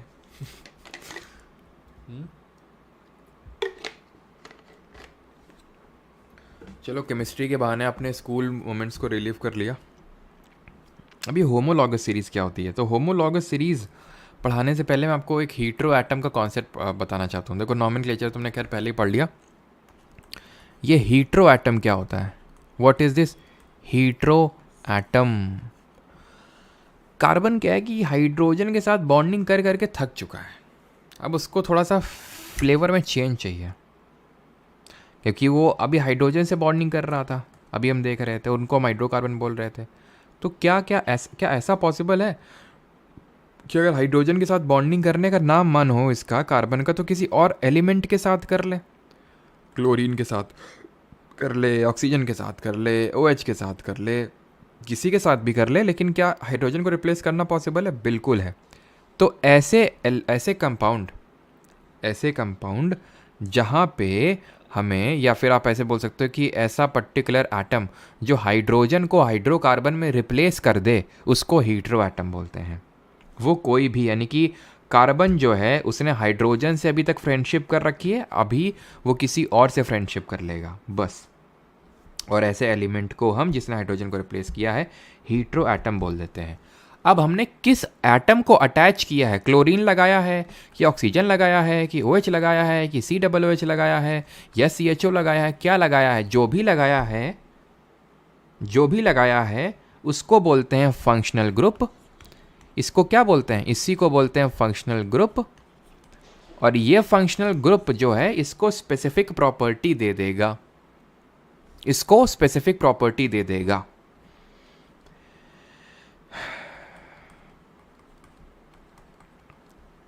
ये है, ठीक।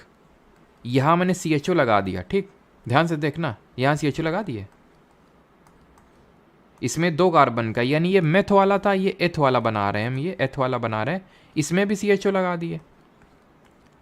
क्या इसकी और इसकी केमिकल प्रॉपर्टीज डिफरेंट होंगी? आंसर इज यस और नो। बताइए, क्या इन दोनों की केमिकल प्रॉपर्टीज डिफर करेंगी? आंसर है नहीं। क्यों? क्योंकि केमिकल प्रॉपर्टी ये फंक्शनल ग्रुप दे रहा है, इसको फंक्शनल ग्रुप दे रहा है।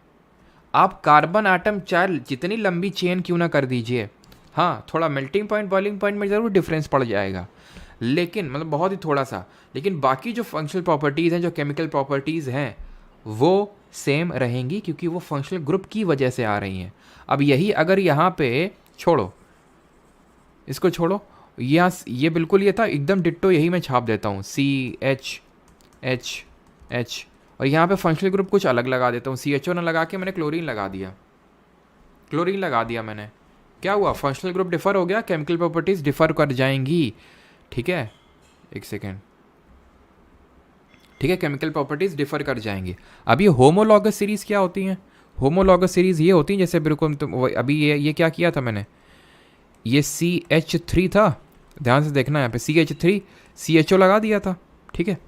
फिर मैंने क्या किया, मैंने बोला कि नहीं अब इस बार क्या करते हैं, 2 कार्बन का लेते हैं, तो यहाँ हाइड्रोजन, यहाँ हाइड्रोजन, ठीक है, यहाँ हाइड्रोजन और यहाँ पे हाइड्रोजन, यहाँ पे हाइड्रोजन और यहाँ पे CHO। फॉर्मूला क्या होगा इसका? इसका फॉर्मूला है CH3 CHO और इसका फॉर्मूला क्या है? CH3 CH2 CHO। यानी कि ये और ये में क्या डिफरेंस है?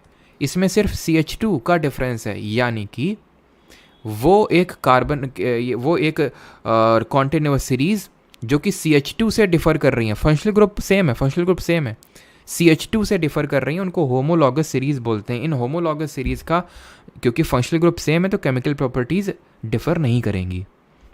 अब ये कौन कौन से फंक्शनल ग्रुप होते हैं? CHO है, ठीक है, COO है, COOH है, COOR है, ठीक है, C डबल बॉन्ड O है, ये CHO है, ठीक है, ये क्या है, ये ROR है, ये आपका ये जो अमाइड छोड़ दो, इतना पहले ध्यान से समझना। यहाँ पे CHO O COR, या फिर चलो मैं यहाँ पे लिख देता हूँ अलग से, नॉमेनक्लेचर कैसे करते हैं, फिर उसके बाद एरोमेटिक कंपाउंड्स पे आएंगे। ये बहुत इंपॉर्टेंट चीज़ है, यहाँ पे मुझे स्लाइड क्रिएट करनी पड़ेगी, थोड़ा सा रुकिएगा अभी, ठीक है। तो यहाँ पे ध्यान से समझिएगा किस तरह से ये नॉमेनक्लेचर यानी कि नेमिंग कैसे की जाती है, नेमिंग वाला मैं आपको समझा रहा हूँ। देखिए, पहले तो फंक्शनल ग्रुप समझ लीजिए। फंक्शनल ग्रुप अगर क्लोरीन है, ब्रोमीन है, आयोडीन है, नहीं हेलोजन वाले ग्रुप से है, तो इनको हम हेलो एल्केन या फिर हेलो एल्कीन या हेलो एल्काइन बोल देते हैं, ठीक है। हेलो वर्ड को अटैच कर देते हैं, हेलो वर्ड को अटैच कर देते हैं, ठीक है, एक सेकेंड, हेलो वर्ड को अटैच कर देते हैं। अगर OH ग्रुप लगा है तो हम ऑल को अटैच कर देंगे, इसको अटैच करेंगे एज प्रीफिक्स। अब जितने भी आएंगे सब अटैच होंगे एज सफिक्स। मतलब समझाते हैं आपको, जैसे प्रीफिक्स और सफिक्स का। जैसे मान लो ये CH3Cl, ठीक, CH3Cl है, तो इसको हेलो मेथेन नहीं बोलोगे, हेलो तो एक जनरल टर्म हो गया। हेलो वो देखो कौन सा हेलो है, कौन सा हेलोजन है, क्लोरीन है, तो इसको लिखेंगे क्लोरोमेथेन। क्लोरोमेथेन, क्लोरो क्यों? क्योंकि क्लोरीन लगा हुआ है, और मेथेन क्यों? क्योंकि एक कार्बन है, और एन क्यों? क्योंकि इसमें डबल बॉन्ड नहीं सिंगल बॉन्ड है ना। अब तुम बोलोगे सर उसका फॉर्मूला तो एल्केन का होता है CnH2n+2, तो इसमें तो एक कार्बन है, तो कायदे से इसमें तो कितने होना चाहिए, इसमें 4 हाइड्रोजन होना चाहिए, बट इसमें 3 हाइड्रोजन है। भाई ये भी तो देखो एक हाइड्रोजन रिप्लेस हो चुका है, तो इसको मान लो एक हाइड्रोजन है, इसको मान लो एक हाइड्रोजन है, क्योंकि हाइड्रोजन को रिप्लेस कर दिया ना इसने, तो है वो एल्केन ही। मैं समझा रहा था प्रीफिक्स सफिक्स वाला कॉन्सेप्ट। तो प्रीफिक्स मतलब मैंने शुरू में लगाया। अब यहाँ पे देखना, CH3OH है। तो इसको लिखते हैं, इसको बोलेंगे मेथेनॉल, मेथेन ऑल। ऑल मैंने बाद में लगाया है, शुरू में नहीं लगाया है, ये होता है सफिक्स। ठीक है, तो बस इसी में ही प्रीफिक्स में लगता है। जब मैं फंक्शनल ग्रुप कोई हेलोजन लगाऊंगा तो वो एज अ प्रीफिक्स लगता है, शुरू में लगता है। बाकी अब जितने लिखूंगा सब वो सफिक्स में ही लगेंगे, वो सब सफिक्स में लगेंगे। ठीक, तो OH वाला समझ गए, OH वाला। ऐसे जो COOH होता है इसको बोलते हैं ओइक एसिड, ओइक एसिड। जैसे फॉर एग्जांपल ये मैंने लिखा CH3COOH, तो इसको क्या बोलोगे बताओ जल्दी से, इसको क्या बोलते हैं? अब ध्यान रखना इसमें 2 कार्बन आइटम है। ठीक है, ये हो गया COOH। ऐसे अगर आपका COO हो, इसको बोलते हैं कीटो ग्रुप, इसमें हम लगाते हैं ओन, इसको बोलते हैं कीटो ग्रुप। ऐसे ही अगर मान लो कि ये आपका COOR, ठीक है, इसको बोलते हैं ईस्टर ग्रुप, ये होता है आपका ईस्टर। ऐसे ही मान लेते हैं ROR है, ROR मतलब जो ऑक्सीजन है वो 2 एल्काइल ग्रुप से अटैच्ड है, इसको बोलते हैं ईथर। ठीक है, इसको बोलेंगे क्योंकि यहाँ पे 2 हैं तो एथ का यूज़ करेंगे, एन ओइक, एथेन ओइक, ई को हटा देंगे, एथेनोइक एसिड। ये सब IUPAC में आपने पढ़ा होगा क्लास 9th 10th में, IUPAC होती है। अब ज़्यादा डीप में वहाँ पे मैं घुस नहीं रहा हूँ बिकॉज उतना नीड है नहीं। तो एथेनोइक एसिड हो जाएगा, 2 कार्बन है, और क्योंकि COOH है तो ओइक एसिड, वो क्योंकि वो ई को रिप्लेस कर देते हैं ओइक से, तो उतना मैं डीप में नहीं जा रहा हूँ। ठीक है, इतनी बात सबको समझ में आई कि कैसे मैंने नामकरण कर दिया? अगर समझ में आ गई हो तो जल्दी से बताओ, तब तक मैं एक और चीज़ मैं आपको कुछ यूजेस बता देता हूँ एल्केन, एल्कीन, एल्काइन के। जैसे एक एल्केन, एक एल्कीन और एक एल्काइन को लेके उनका यूज़ समझा देता हूँ मैं आपको। जब तक किसी का कोई डाउट होगा तो वो पूछ लेगा। तो एल्केन की जब हम बात करते हैं तो एल्केन आप समझ गए, CnH2n+2, तो एक एल्केन है जैसे ब्यूटेन। ठीक है, जैसे ब्यूटेन है, इसको हम यूज़ करते हैं LPG सिलेंडर्स में, LPG सिलेंडर में ब्यूटेन का यूज़ करते हैं। आपने सुना होगा मेथेन, जो अभी नहीं सुना है तो सुना ही होगा ना, अभी थोड़ी देर पहले बताया था मेथेन CH4। इसको मार्श गैस के नाम से जानते हैं, मार्श गैस। ये जो हमारी नेचुरल गैस होती है, जो प्राकृतिक गैस होती है, उसका प्रमुख घटक होता है, सबसे जो मेजर कॉन्स्टिट्यूएंट होता है। या फिर जो हमारी बायोगैस होती है उसका प्राइमरी कॉन्स्टिट्यूएंट होता है मेथेन। एक एल्कीन का एग्जाम्पल देख लेते हैं। आई थिंक लैग तो कर रहा होगा ये पेन, क्योंकि मेरे साइड से भी बीच बीच में कभी कभी कर जाता है ये। एल्कीन की अगर बात करें तो एल्कीन में यहाँ पे ले लेते हैं एक इथाइलिन। अब ये मैंने आपको बताया था जब प्लांट के हार्मोन्स पढ़ा रहा था। प्लांट के हार्मोन्स को रिकॉल करो जल्दी से, आंख बंद करके रिकॉल करते हैं। सबसे पहले पढ़ा था ऑक्सिन। ऑक्सिन किस में इन्वॉल्व होता है? ग्रोथ में, और ये पॉजिटिव फोटोट्रोपिज्म में भी इन्वॉल्व होता है, लाइट से दूर भागता है। जिब्रेलिन क्या होता है? वो भी ग्रोथ हार्मोन होता है, वो जर्मिनेशन में और फ्लावरिंग में हेल्प करता है। ठीक है, साइटोकिनिन सेल डिवीजन में हेल्प करता है। एब्सिसिक एसिड किस में हेल्प करता है? वो स्ट्रेस हार्मोन होता है जो कि ग्रोथ को इनहिबिट करता है। तो मैंने बताया था इथाइलिन एक गैसियस हार्मोन होता है जो फ्रूट की राइपनिंग में हेल्प करता है। किस में हेल्प करता है? फ्रूट की राइपनिंग में हेल्प करता है। कौन? इथाइलिन। और एक एल्काइन ले लेते हैं, एल्काइन में ले लेते हैं इथाइन। इथाइन को ही हम बोल देते हैं एसिटिलीन या फिर एसिटाइलिन, और इसको वेल्डिंग ऑफ मेटल्स में यूज़ करते हैं। जब मेटल्स की वेल्डिंग की जाती है तो इसी का यूज़ किया जाता है।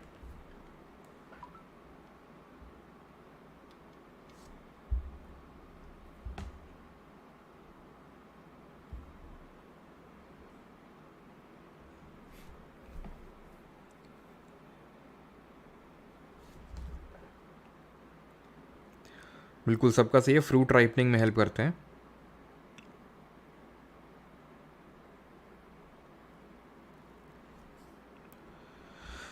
इस तरह के सफिक्स फॉर ईस्टर, ईस्टर के लिए हम यूज़ करते हैं यूजुअली O8 का। ठीक है, अब क्योंकि ये पूछता नहीं ज़्यादा, लेकिन ठीक है O8 का यूज़ करते हैं। और सर वो उस पर भी आएंगे अभी। ठीक है, वो लास्ट मैंने रखा है कि जहाँ पे हमको सैचुरेटेड किस फ्लेम में बर्न करता है और अनसैचुरेटेड किस फ्लेम में बर्न करता है उसमें। ठीक है, ईथर में कोई नहीं होता ना, ईथर में कोई वो नहीं होता है। ठीक है, मतलब यूजुअली ऑक्सी का हम यूज़ कर लेते हैं, लेकिन ऐसा कोई सफिक्स होता नहीं है इसके लिए। ठीक है, बट कहीं कहीं पे हम ऑक्सी का यूज़ कर लेते हैं, लेकिन ऐसा कोई सफिक्स आपको देखने को मिलेगा नहीं बुक्स वगैरह में भी। ठीक है, तो नॉमेनक्लेचर एक तरह से आप समझ गए, नॉमेनक्लेचर किस तरह से कार्बन यौगिक का वो करते हैं। एरोमेटिक कंपाउंड पढ़ लेते हैं, देन उसके बाद केमिकल प्रॉपर्टीज़ पढ़ेंगे इसकी, एंड देन हमारा ये चैप्टर जो है ख़त्म हो जाएगा। ठीक है, तो एरोमेटिक कंपाउंड्स क्या होते हैं?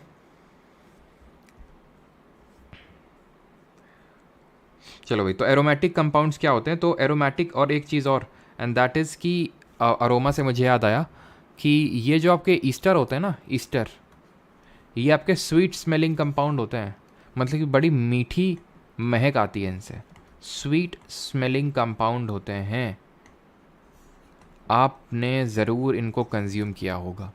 आप जो आइसक्रीम या फिर बहुत सारे आप सुनते हैं ना, वनीला फ्लेवर, ये फ्लेवर, वो फ्लेवर, तो जो डिफरेंट फ्लेवर्स दिए जाते हैं, वो ऐसा तो है नहीं कि भाई जैसे मैंगो फ्लेवर, तो भाई मैंगो सच में, जैसे मान लो मैंगो फ्लेवर का केक है, तो भाई मैंगो लाए होंगे और मैंगो एक्सट्रैक्ट करके डाला होगा।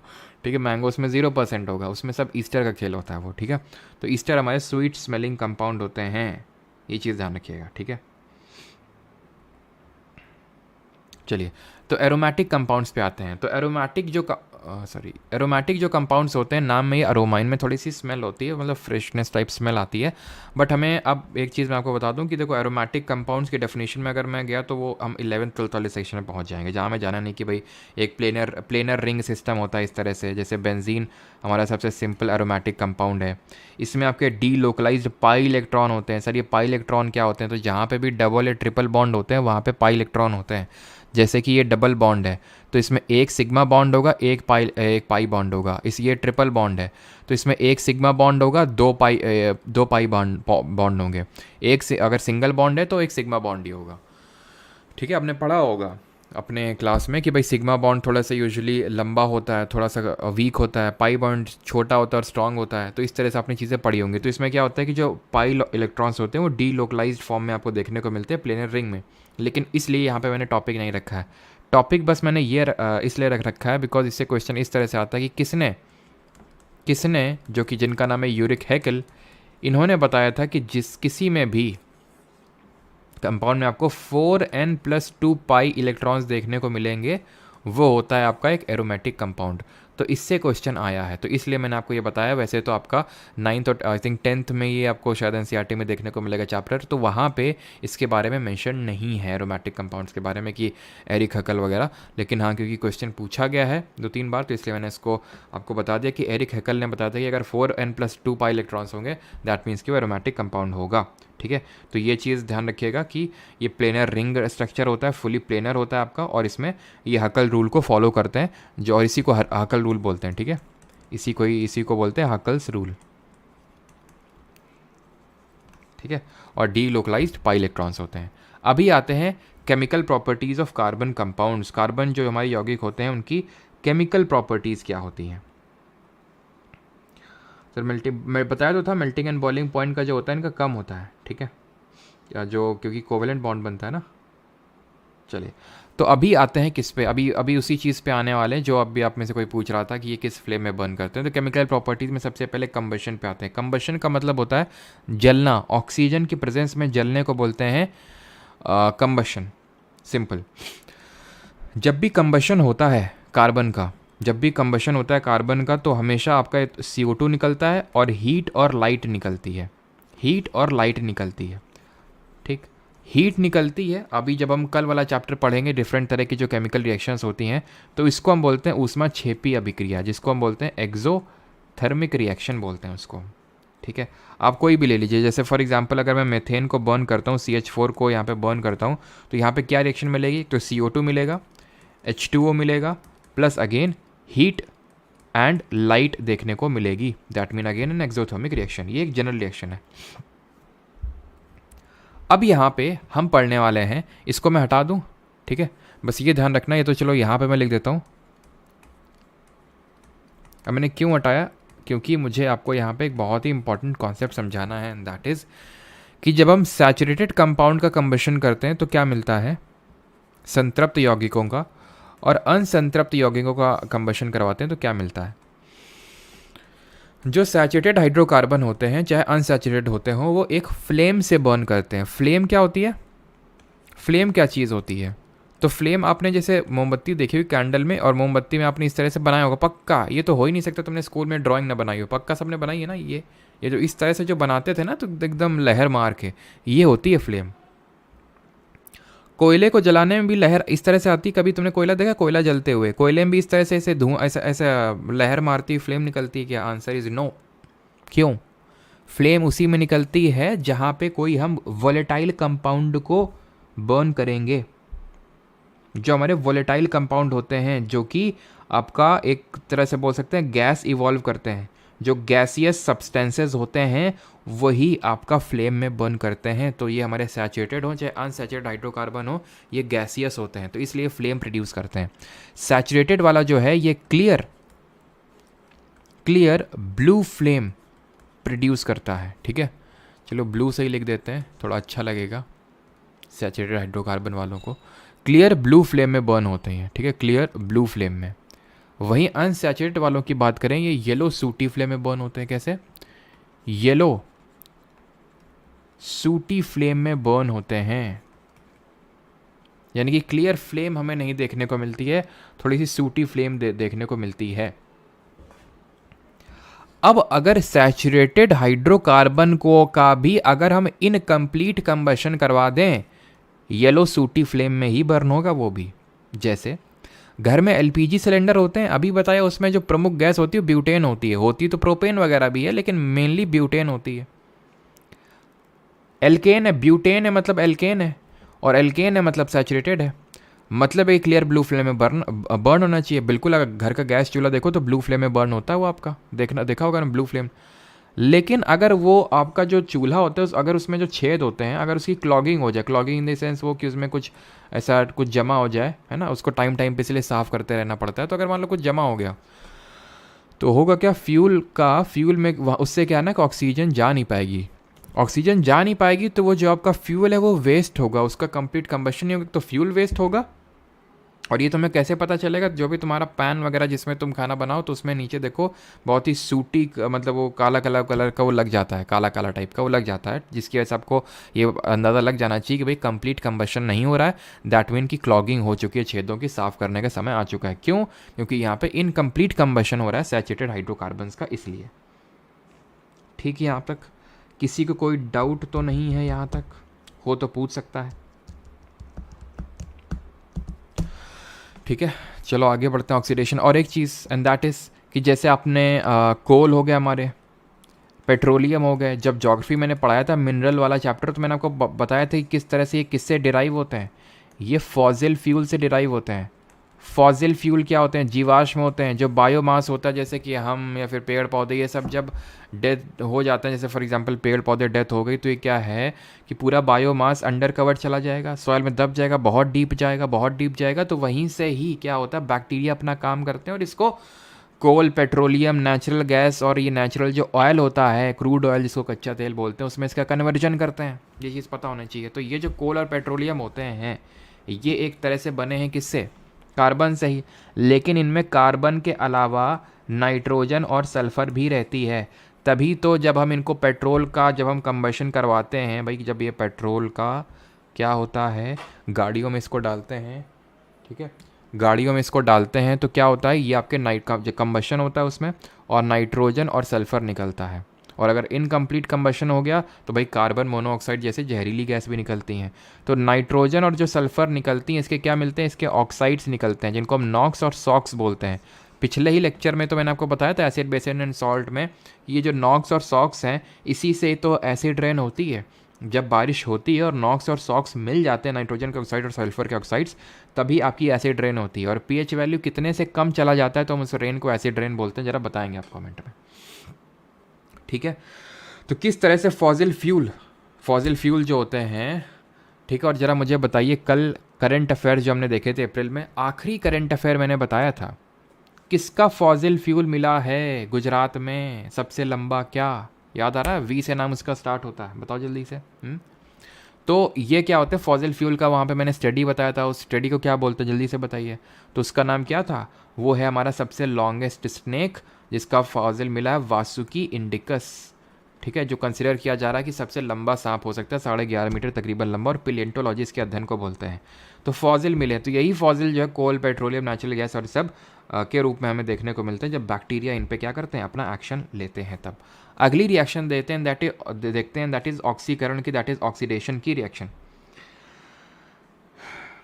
ऑक्सीडेशन होता क्या है, कल जब हम डिफरेंट तरह की रिएक्शन पढ़ेंगे तो वहाँ पे थोड़ा सा डिटेल में देखेंगे। ऑक्सीजन का ऐड होना ही ऑक्सीडेशन कहलाता है। जैसे फॉर एग्जांपल यहाँ पे मैं ले लेता हूँ एथेनॉल, तो एथेनॉल क्या होगा, एथेनॉल का मतलब है 2 कार्बन, और ऑल मतलब है कि OH ग्रुप अटैच्ड होगा।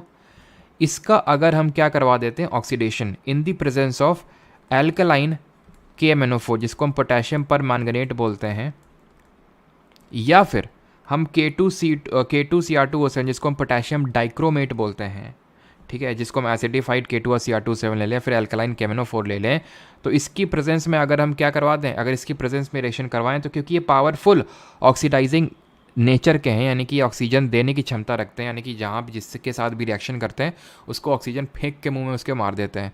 तो अब इसके फेंक के मुंह में मारेंगे तो क्या होगा, इसमें ये होगा कि इसमें एक ऑक्सीजन आपका एक्स्ट्रा हो जाएगा एंड ये कन्वर्ट हो जाएगा आपका CH3COOH में, जिसको बोलते हैं एसिटिक एसिड। ये है आपका एथेनॉल, और ये क्या है, इथेनोइक एसिड, या तो एसिटिक एसिड बोल लो, इसी को एसिटिक एसिड बोलते हैं जो आपका विनेगर में देखने को मिलता है, या फिर एथेनोइक एसिड है आपका। क्लियर है। अब आते हैं अगली रिएक्शन पे, दैट इज एडिशन रिएक्शन, संयोजी अभिक्रिया। एडिशन रिएक्शन में क्या होता है, इसमें अनसैचुरेटेड असंतृप्त जो हाइड्रोकार्बन है, अनसैचुरेटेड हाइड्रोकार्बन क्या करता है, ये हाइड्रोजन के साथ बॉन्डिंग कर लेता है, ये हाइड्रोजन को अपने साथ मिला के इसको सैचुरेटेड हाइड्रोकार्बन यानी संतृप्त हाइड्रोकार्बन में कन्वर्ट कर देता है। सिंपल, इसी को बोलते हैं एडिशन रिएक्शन। जैसे फॉर एग्जांपल, और इसी को पता है, इसको हम यूज़ करते हैं हाइड्रोजनेशन ऑफ वेजिटेबल्स में। तो मैं आपको समझाता हूँ कैसे। चलो पहले मैं समझा देता हूँ ये रिएक्शन होती कैसे है, और ये एक कैटलिस्ट के प्रेजेंस में होगी। कैटलिस्ट क्या होते हैं, कैटलिस्ट वो होते हैं जो किसी रिएक्शन को स्पीड अप कर देते हैं, ठीक है, उनको हम बोलते हैं पॉजिटिव कैटलिस्ट, जो कि रिएक्शन को तेज कर देते हैं। और इसमें हम यूज़ करते हैं निकल और पैलेडियम का। जैसे फॉर एग्जांपल मान लेते हैं ये आपका एक क्या है, ये है आपका एक एल्कीन है, ठीक है, तो इसका अगर हम हाइड्रोजनेशन करवाने जाएंगे, दैट इज़ हाइड्रोजन को ऐड करवाएंगे निकल और या फिर पैलेडियम को एज ए कैटलिस्ट लेके, तो ये क्या हो जाएगा, ये डबल बॉन्ड सिंगल बॉन्ड में कन्वर्ट हो जाएगा। तो भी RC सिंगल बॉन्ड और 2 R ग्रुप अटैच थे, तो यहाँ पे 2 R ग्रुप अटैच कर दो। इसकी हमें 4 वैलेंसी फुलफिल करनी होगी, तो 1 2 3 चौथा का हाइड्रोजन अटैच कर दो, तो ये क्या बन गया, आपका एल्केन बन गया। अब ये रिएक्शन यूज़ कहाँ पे होती है उसको समझिए। ये रिएक्शन यूज़ होती है जैसे मैंने बताया हाइड्रोजनेशन ऑफ वेजिटेबल्स में। किस में यूज़ करते हैं, हाइड्रोजनेशन ऑफ वेजिटेबल ऑयल में। 2 तरह के हमारे फैट होते हैं, या फिर 2 तरह के ऑयल होते हैं, हम पहले कंसिडर कर लें। एक तो वेजिटेबल ऑयल, और एक जो एनिमल फैट से डिराइव्ड ऑयल है, एनिमल, ठीक। जो वेजिटेबल ऑयल होता है इसमें होता है सैचुरेटेड, अनसैचुरेटेड फैट, और जो एनिमल वाला होता है उसमें होता है सैचुरेटेड फैट। ये जो सैचुरेटेड होता है इसमें ये प्रॉपर्टी होती है कि हमारी जो आर्टरीज वगैरह होती हैं, यानी कि जो हमारी धमनियाँ होती हैं, ज़रा बताइए आर्टरीज किस तरह का ब्लड कैरी करती हैं, उसके इंटरनल वॉल्स पे चिपक जाती हैं, उसको बहुत टफ कर देती हैं और कई तरह के हार्ट डिजीज़ डेवलप कर देती हैं। तो इसीलिए कंसिडर किया जाता है कि जो वेजिटेबल ऑयल है वो रिलेटिवली थोड़ा सा बेटर होता है as compare to animal oil. ये बेटर होता है, ठीक है सर, बेटर तो है, पहली बात तो ये समझ गए ना, बेटर है। अब हाइड्रोजनेशन ऑफ वेजिटेबल ऑयल का मतलब क्या हुआ कि वेजिटेबल ऑयल जो अनसैचुरेटेड है उसको हम हाइड्रोजन डाल के सैचुरेटेड कर रहे हैं। दिमाग में ये डाउट आता है कि भाई सैचुरेटेड तो ख़राब होता है, तो अच्छे से ख़राब क्यों कर रहे हैं, ज़बरदस्ती ख़राब नहीं कर रहे हैं, पूरी तरह से सैचुरेटेड में कन्वर्जन नहीं कर रहे हैं, एक टू अ सर्टेन एक्सटेंट किया जाता है, सो दैट वेजिटेबल ऑयल, क्योंकि पूरा अगर अनसैचुरेटेड रहा ना, इसकी शेल्फ लाइफ बहुत कम होती है, लिक्विड फॉर्म में एग्जिस्ट करेगा और शेल्फ लाइफ बहुत कम होगी, तो इसकी शेल्फ लाइफ बढ़ाने के लिए इसका हाइड्रोजनेशन कर दिया जाता है वेजिटेबल ऑयल का, और यही रिएक्शन को एडिशन रिएक्शन बोलते हैं। अब आते हैं सब्स्टिट्यूशन रिएक्शन में। नाम में ये सब्स्टिट्यूशन मतलब किसी को सब्स्टिट्यूट किया जा रहा है। जैसे फॉर एग्जांपल ये ले लिया मैंने मीथेन, ठीक है।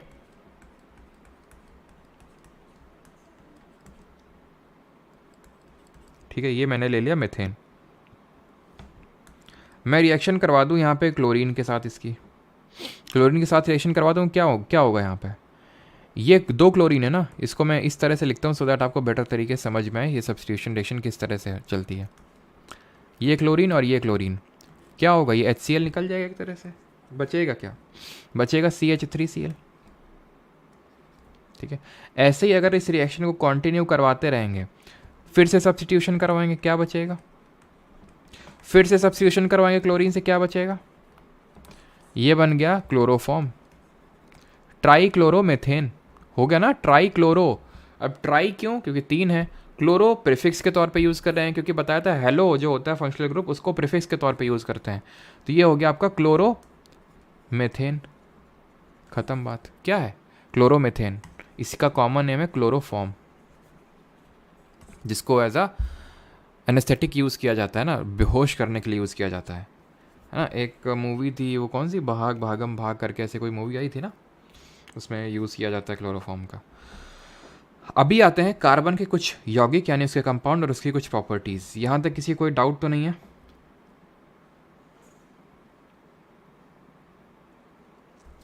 लास्ट में क्लोरोफॉर्म बन जाएगा। CHCl4 कहाँ से बनाए डाल रहा विकास पाल? वैलेंसी 5 नहीं हो जाएगी कार्बन की? 5 वैलेंसी, अन्याय कर दिया तुमने 5 वैलेंसी करके, ठीक है।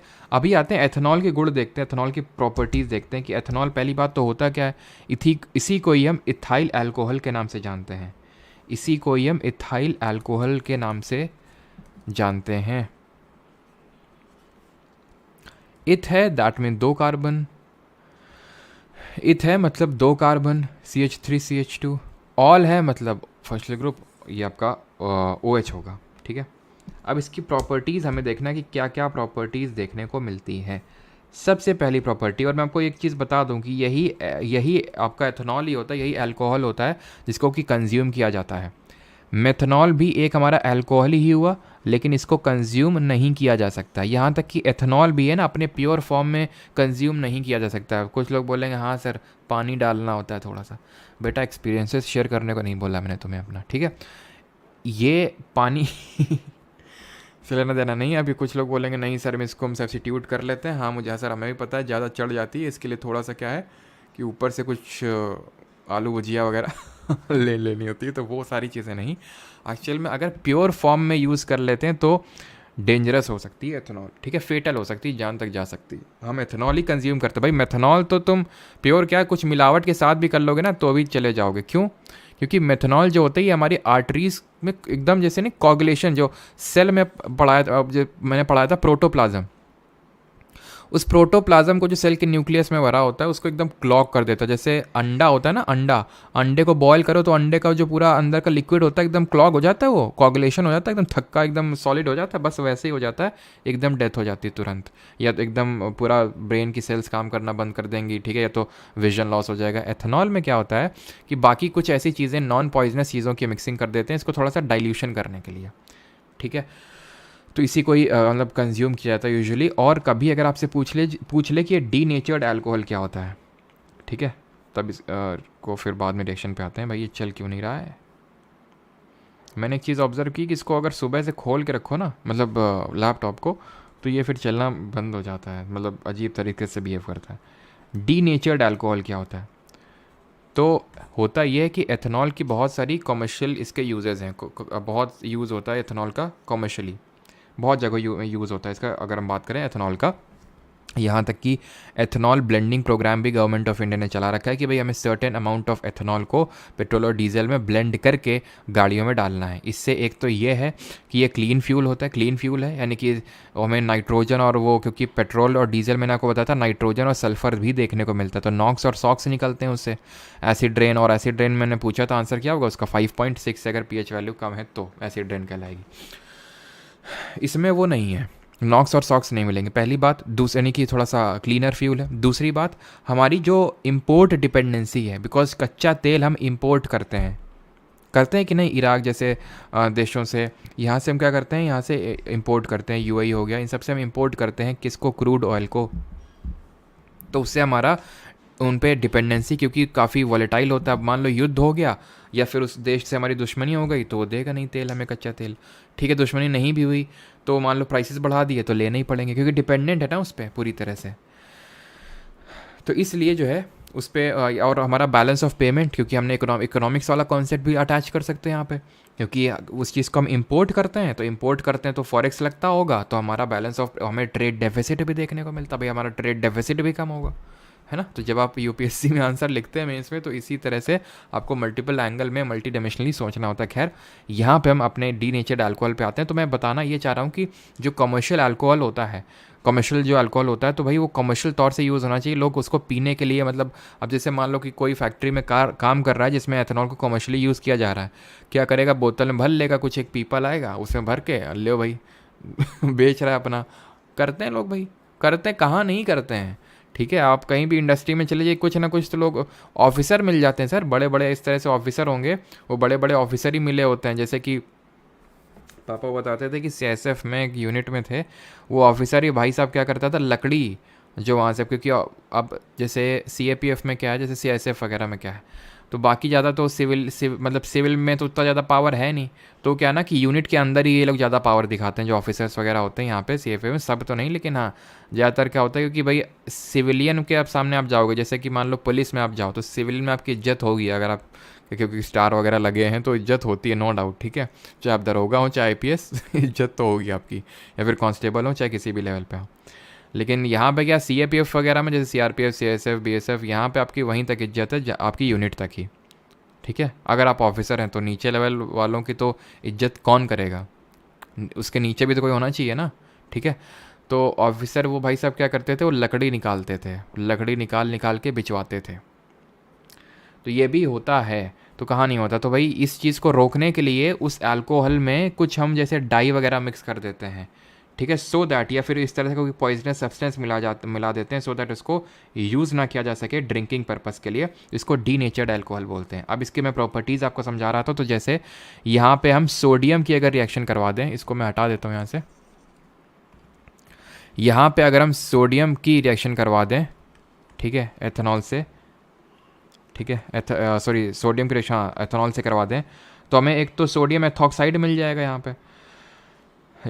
पे C2H5ONa मिल जाएगा एक तो, और प्लस हाइड्रोजन गैस इवॉल्व हो जाएगी। ये चीज़ ध्यान रखिएगा, यानी कि जब हम अल्कोहल की रिएक्शन सोडियम से करवाते हैं तो क्या यहाँ निकल आती है, सोडियम क्या एक मेटल है तो हाइड्रोजन गैस। अच्छा, और किसकी रिएक्शन हम मेटल के साथ करवाते हैं तो हाइड्रोजन गैस निकल आती है, बताइए ज़रा कॉमेंट में।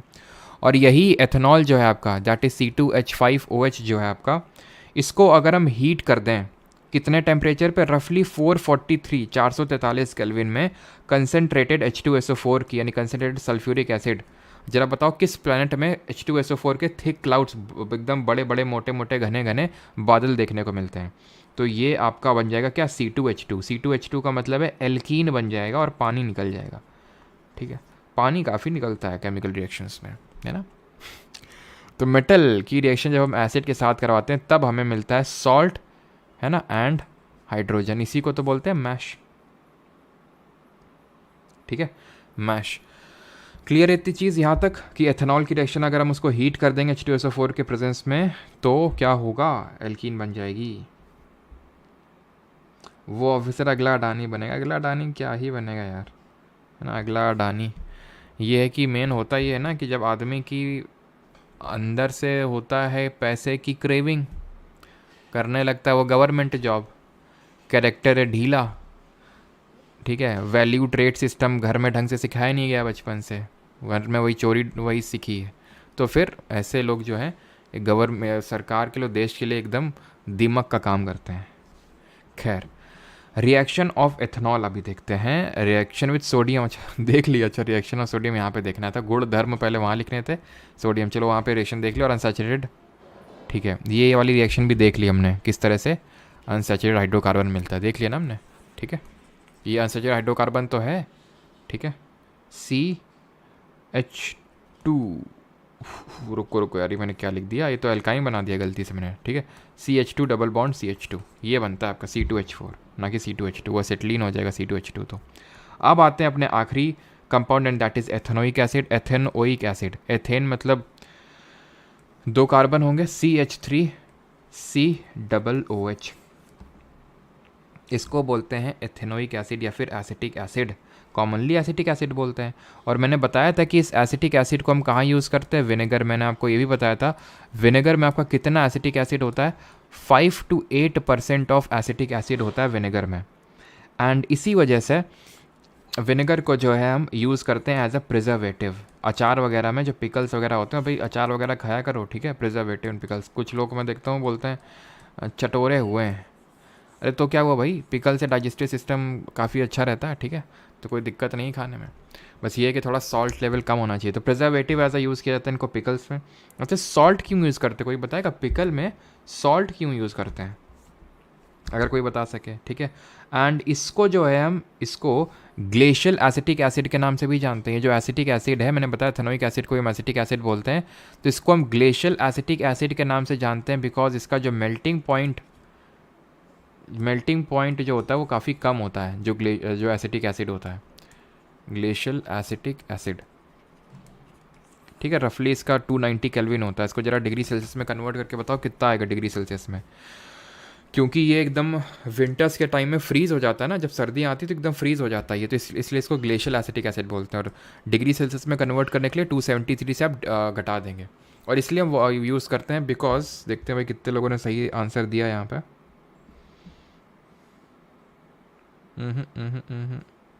हैप्पी बर्थडे सर, धन्यवाद भाई, हैप्पी बर्थडे हो गया कल। अब किसी ने यार सही आंसर नहीं दिया।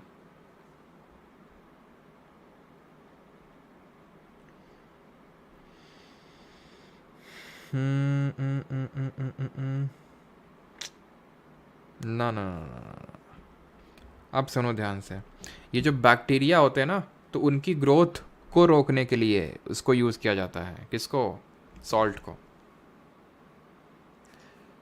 याद आ रहा है तुम्हें, रुको यहाँ पे मैं बनाता हूँ एथेनोइक एसिड, रुको रुको। तुम्हें याद है मैंने सेल जब पढ़ाया था तो मैंने तुम्हें 3 तरह के सोल्यूशन पढ़ाए थे, हाइपोटोनिक, आइसोटोनिक और हाइपरटोनिक, ये याद है आपको। तो हाइपो में क्या बताया था, बाहर से अंदर मूवमेंट होता है, आइसो में कुछ मूवमेंट नहीं होता, और हाइपर में क्या होता है, अंदर से बाहर मूवमेंट होता है, अंदर से बाहर मूवमेंट होता है। तो होता क्या है कि जब हम सॉल्ट ऐड कर देते हैं, जब सॉल्ट ऐड कर देते हैं, तो अब सॉल्ट ऐड कर दिया मैंने, सल्यूट बाहर ज़्यादा हो गया, ठीक है, ध्यान से सुनना जो मैं बोल रहा हूँ। ये बैक्टीरिया है हमारा, बैक्टीरिया एकदम चौड़ में फूला हुआ है, बाहर सॉल्ट ऐड कर दिया, अंदर इसके वाटर का कंसेंट्रेशन हाई हो गया, बाहर लो हो गया, और लो भैया इसका अंदर का पानी निकल गया।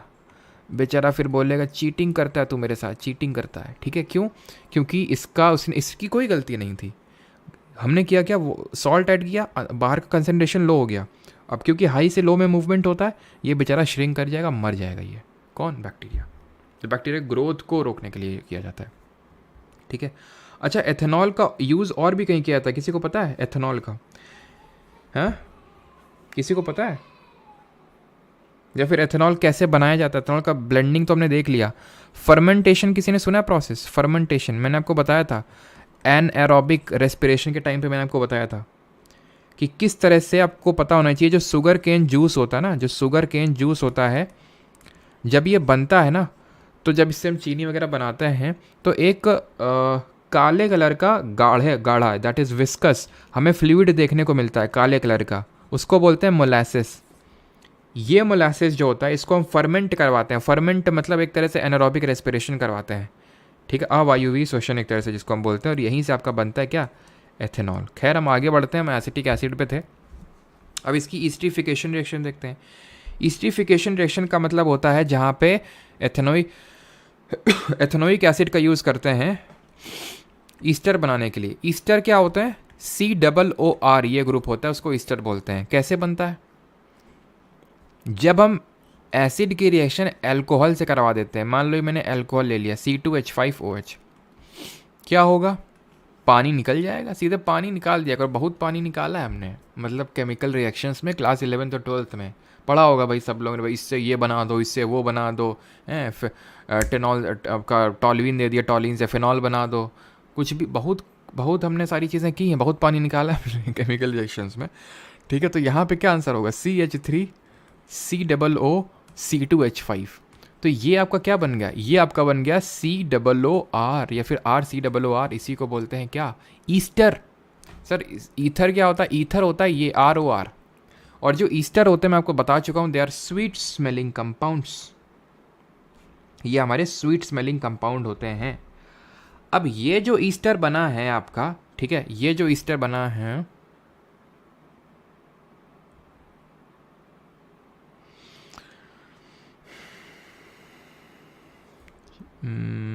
ठीक है ठीक है, तो यहाँ पे लिखा हुआ कोई बेस वाला। तो ये अगर जो ईस्टर है इसका अगर हम रिएक्शन करवा दें, RCOOR का रिएक्शन अगर हम करवा दें एक बेस के साथ, बेस के साथ हम रिएक्शन करवा दें ना, तो एल्कोहल मिल जाएगा। बेस के जैसे यहाँ पे NaOH के साथ रिएक्शन करवा दिया मैंने, तो एल्कोहल मिल जाएगा। एल्कोहल कैसे मिलेगा, ये जो RCOOR है इसमें आप ऐसे समझ लो, ये R जो है OH लेके निकल जाएगा, ROH, ये एल्कोहल बन गया, ठीक। और ये जो COOR है, RCOO, जो RCOO है ये Na को ले लेगा। ये जो RCOONA बन गया ना, ये जो RCOONA बन गया, इसी को ही हम बोलते हैं क्या, इसी को ही हम बोलते हैं, भाई चल जाओ, इसी को ही हम बोलते हैं sodium salt of long chain carboxylic acid. Long chain या फिर लॉन्ग चेन मत लिखो, carboxylic acid, simple sodium salt of carboxylic acid है, बन गया साबुन। यही होता है साबुन। और साबुन बनने वाली अभिक्रिया को सपोनिफिकेशन बोलते हैं, इस रिएक्शन को सपोनिफिकेशन, जहाँ पे क्या बनता है आपका, सोप बनता है। कैसे बनता है सोप, ईस्टर को आपने बेस से रिएक्शन करवा दिया, alcohol and sodium salt of carboxylic acid बन गया, sodium salt of long chain carboxylic. Sodium हो या फिर पोटेशियम हो, तुम पोटेशियम हाइड्रोक्साइड को ले लो।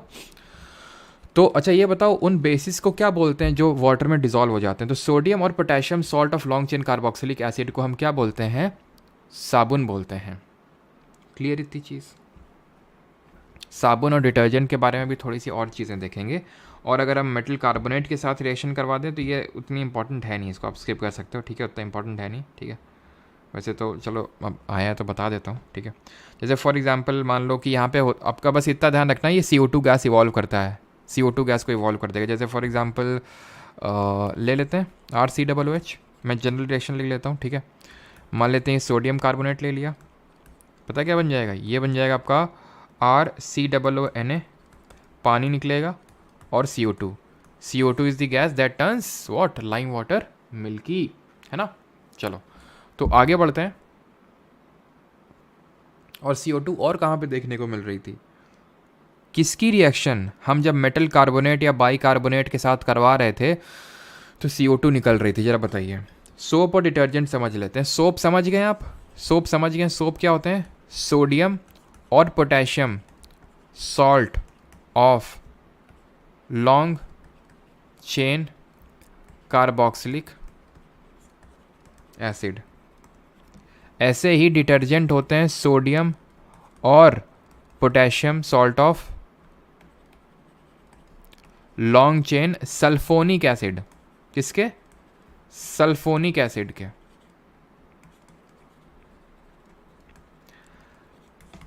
अब यहाँ पे मैं डीप में नहीं जा रहा हूँ बहुत, ठीक है, कि मिसल फॉर्मेशन वगैरह किस तरह से होता है, बट एक चीज़ ध्यान रखना कि ये मिसल क्या होता है। मिसल अगर कभी पूछ ले मिसल, तो होता क्या, ये जो सोप वगैरह होते हैं इसमें दो एंड होते हैं आपके, जो सोप्स होते हैं इनमें दो एंड होते हैं, ठीक है। वो दो जो एंड्स होते हैं उसमें से एक वाटर लविंग होता है एंड, जो सोप और डिटर्जेंट होते हैं एक वाटर लविंग होता है, और एक वाटर से हेट करने वाला था, वाटर हेटिंग समझ लो, वाटर को हेट कर रहा है, वाटर से दूर भागता है। जो वाटर से लविंग करता है उसको बोलते हैं hydrophilic end. Hydrophilic, philic root word पढ़ा होगा आपने इंग्लिश में, लव के लिए यूज़ करते हैं, और हेट के लिए हम यूज़ करते हैं फोबिया, डरता है जो है ना, तो हाइड्रोफोबिक एंड बोलते हैं। तो हाइड्रोफोबिक एंड बोलते हैं। तो ये जो दो एंड्स होते हैं सोप्स, दो एंड बनते हैं, और इस तरह से डर्ट के साथ ये कनेक्शन करके एक पूरा स्ट्रक्चर बनाता है। कुछ इस तरह का स्ट्रक्चर दिखता है ये, ठीक है, इस तरह से ये आपका ये मान लो कि ये आपका हाइड्रोफिलिक एंड है, ये वाला जो हाइड्रोफिलिक एंड है ये उसकी तरफ रहेगा, पानी की तरफ रहेगा, ठीक है। और ये जो दूसरा वाला एंड है, ये वाला एंड है हाइड्रोफोबिक एंड। और ये जो आप सेंटर पे देख पा रहे हैं डर्ट मॉलिक्यूल है जो चारों तरफ से घेरा जा चुका है, किसके द्वारा? इसके द्वारा। किसके द्वारा? किसके द्वारा? इसी पूरे के द्वारा। ये हाइड्रोफिलिक है, ठीक है, और ये हाइड्रोफोबिक है। ये मतलब पानी से दूर भाग रहा है, इसके पास है, ठीक है, जो आपका ये डर्ट वगैरह है। बस ऐसे ही यही मिसल होता है और ऐसे ही आपका डर्ट क्लियर हो जाता है। डिटर्जेंट में ज़्यादा फेना काहे निकलता है सोप के कंपैरिजन में? कौनो बताएगा यहाँ पे? डिटर्जेंट में ज़्यादा फेना निकलता है, थोड़ा डिटर्जेंट डालो एकदम फेना फेना हो जाता है, हैं? देखा होगा तुमने, जल्दी से बताओ, क्वेश्चंस पे चलते हैं फिर। काहे फेना ज़्यादा निकलता है डिटर्जेंट में? इसमें ज़्यादा कुछ लेना देना, क्योंकि अगर हमें फेना निकलवाना है साबुन से तो बहुत ज़्यादा घिसना पड़ेगा तब निकलता जाके। डिटर्जेंट में क्या होता है, जल्दी फेना निकल आ जाता है, जल्दी साफ़ हो जाता है। उसका रीज़न होता है हार्डनेस ऑफ वाटर से।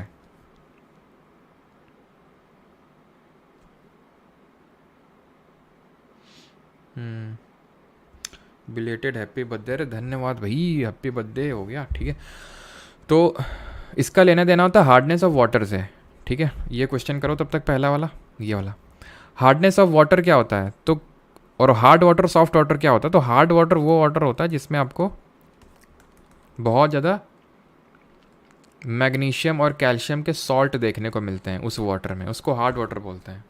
सॉफ्ट वाटर होता है उसमें कम देख मिलते तो है ही हैं सर मैग्नीशियम और कैल्शियम के सॉल्ट, लेकिन वही है कि कब देखने को मिलते हैं कि, ठीक है, जैसे आई थिंक 17 पार्ट्स पर मिलियन से अगर कम होता है तो उसको सॉफ्ट वाटर बोलते हैं, और अगर 60 से ज़्यादा होता है तो उसको हार्ड वाटर बोलते हैं। तो होता क्या ना कि यूजुअली हम हार्ड वाटर को यूज़ करते हैं। तो हार्ड वाटर क्या होता है, ये मैग्नीशियम और कैल्शियम मिल के उतना ज़्यादा फेना बनाने नहीं देते हैं उसको, है ना।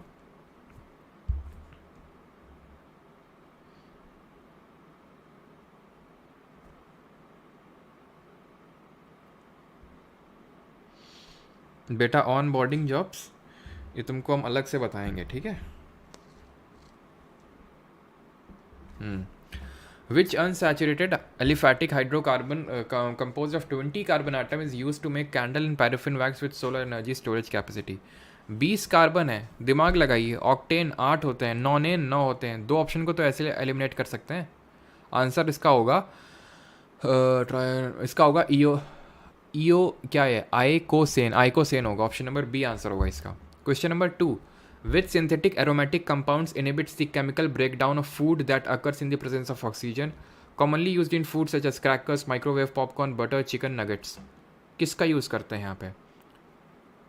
Tertiary butyl hydroquinone, diethyl toluamide, sodium hypochlorite, या फिर 1,4 डाईक्लोरोबेंजीन?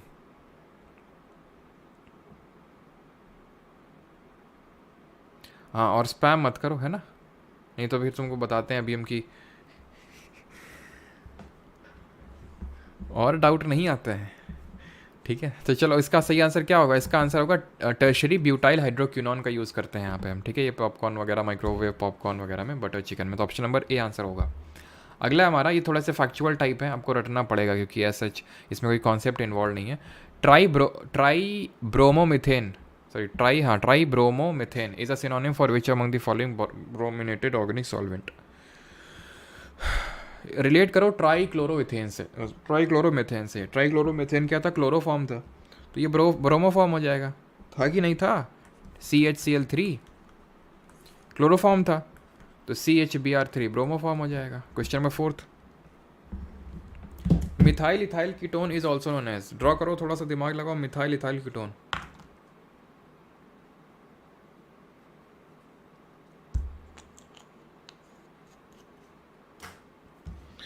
तो methyl ethyl ketone, methyl ethyl ketone, तो क्या हो जाएगा? ये हो जाएगा 2 ब्यूटानॉन, 1 2 3 4, तो 2 में लगा है कीटो ग्रुप, तो 2 butanone. Which of the following does not belong to the family of organic compound? की फैमिली से कौन बिलोंग नहीं करता? फ्यूरेन, डेकेन, अमोनिया, या फिर नोनेन? तो भाई डेकेन का तो मतलब है 10 कार्बन वाला हाइड्रोकार्बन, 9 कार्बन वाला हाइड्रोकार्बन। फ्यूरेन एक आपका साइक्लिकल कंपाउंड है भाई, साइक्लिकल तो है। लेकिन बीच में कार्बन की जगह कोई और आ गया, कोई बताएगा कौन आएगा? ये ऑक्सीजन आएगा, ठीक है, इसकी जगह। इसको बोलते हैं फ्यूरेन। आंसर होगा अमोनिया, ठीक है, ammonia.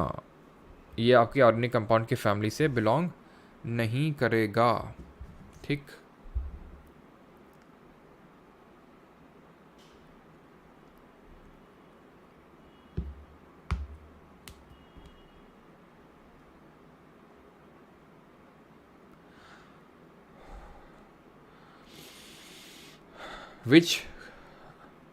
Which compound structure includes a saturated short chain fatty acid with a 4 carbon molecule commonly found in esterified form in animal fats and protein? Short chain fatty है, 4 carbon है, 4 carbon के लिए हम ब्यूट का use करेंगे, option number B. Prop तो हम use करते हैं, ठीक है, प्रॉप यूज़ करते हैं 3 कार्बन के लिए। IUPAC नेम बताइए इसका, क्वेश्चन नंबर 7।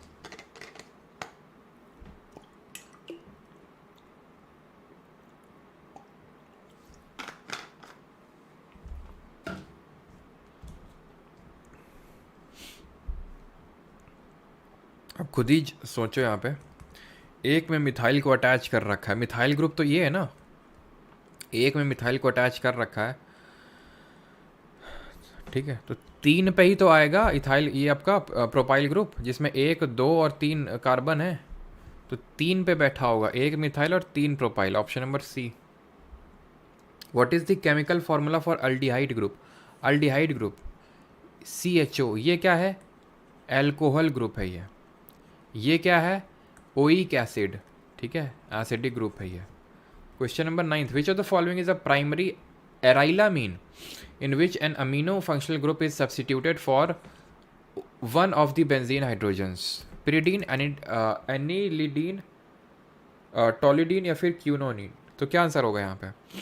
यहाँ पे सब्सटीट्यूशन किसका हो रहा है? फंक्शनल ग्रुप किसको अटैच कर रहे हैं? Amino functional group, that is NH2। तो पिरिडीन में तो N सिर्फ अटैच होता है, ये हेट्रोसाइक्लिक कंपाउंड होता है, जैसे ऐसे अभी बनाए थे ना, ऐसे करके। तो यहाँ पे जो अगर नाइट्रोजन लगा देते तो उसको पिरिडीन बोलते हैं, ये होगा NH2 ग्रुप लगा रहे हैं तो एनिलिडीन होगा, option number B. Which of the following is a white to yellowish solid with a weak aromatic order purified by the process of sublimation? Sublimation क्या होता है? जहाँ पे सॉलिड टू गैस।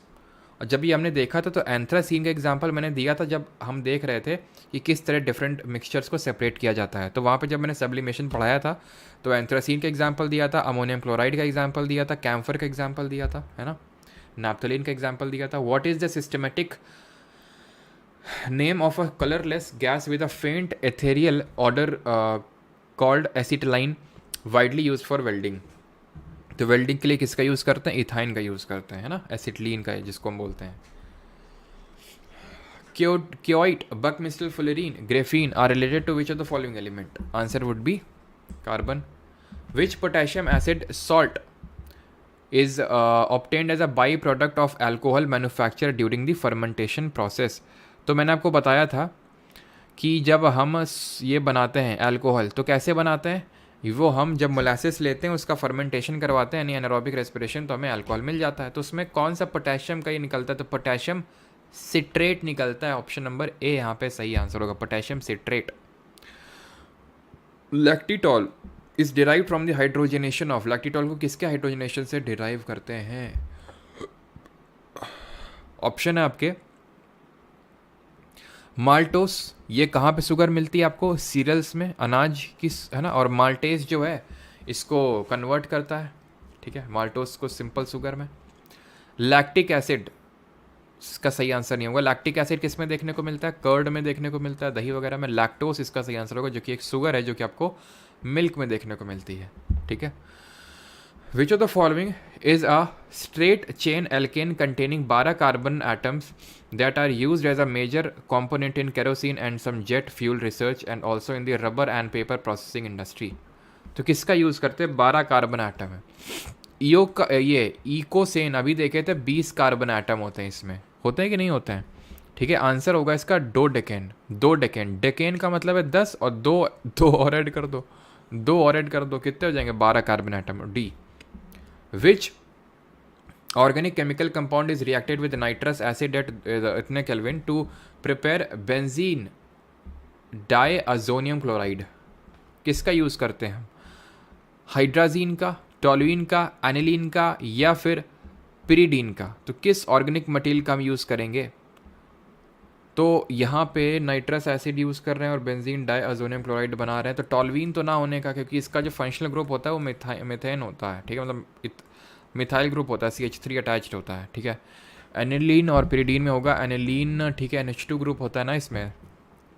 भाई पिरीडीन में तो मैंने आपको बताया था, पिरीडीन में क्या होता है, N यहीं पे अटैच है ना, तो N यहीं पे अटैच है, तो फिर किसका सब्स्टिट्यूशन करवा के क्लोराइड यहाँ पे अटैच कराओगे?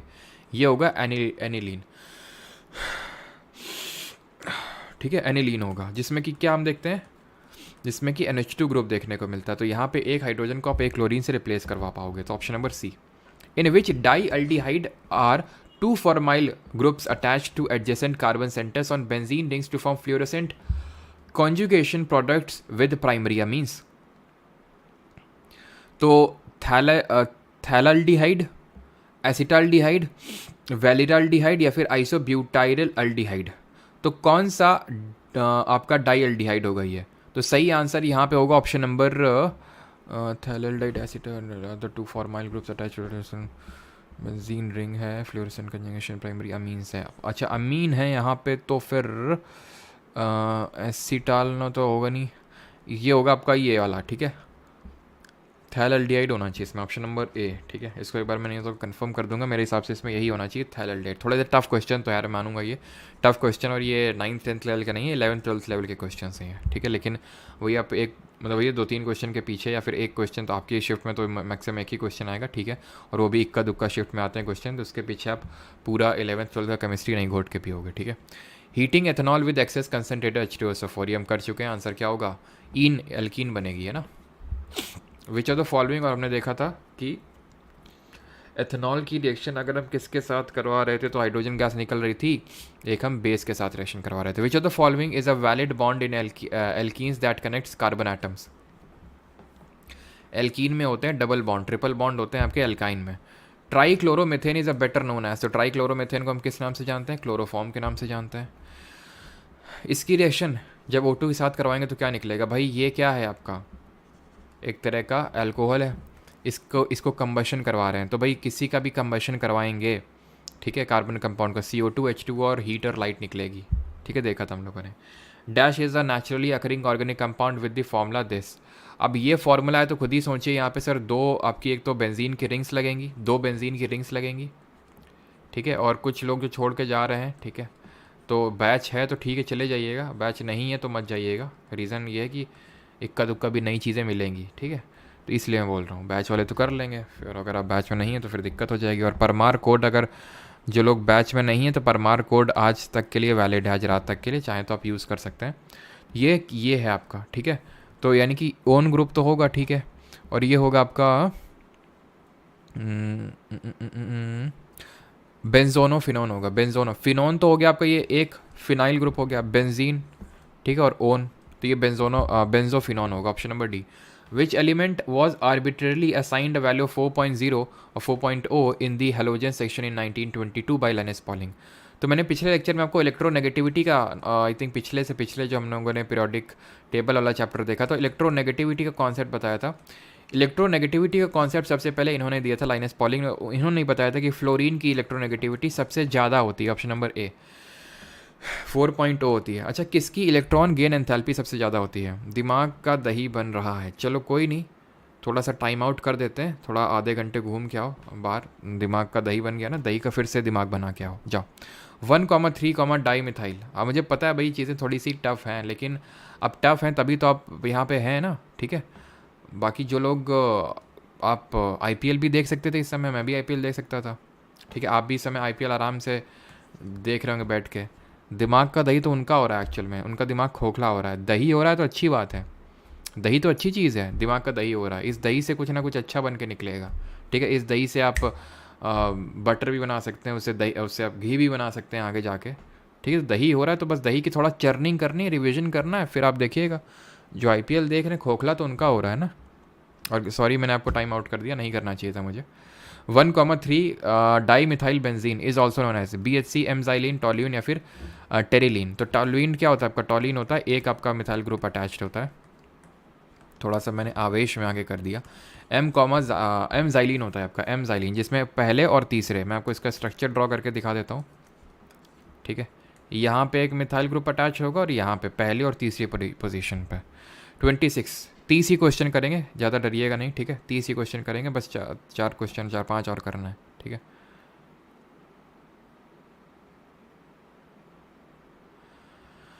A class of organic compounds that contain an oxygen between two alkyl group is known as।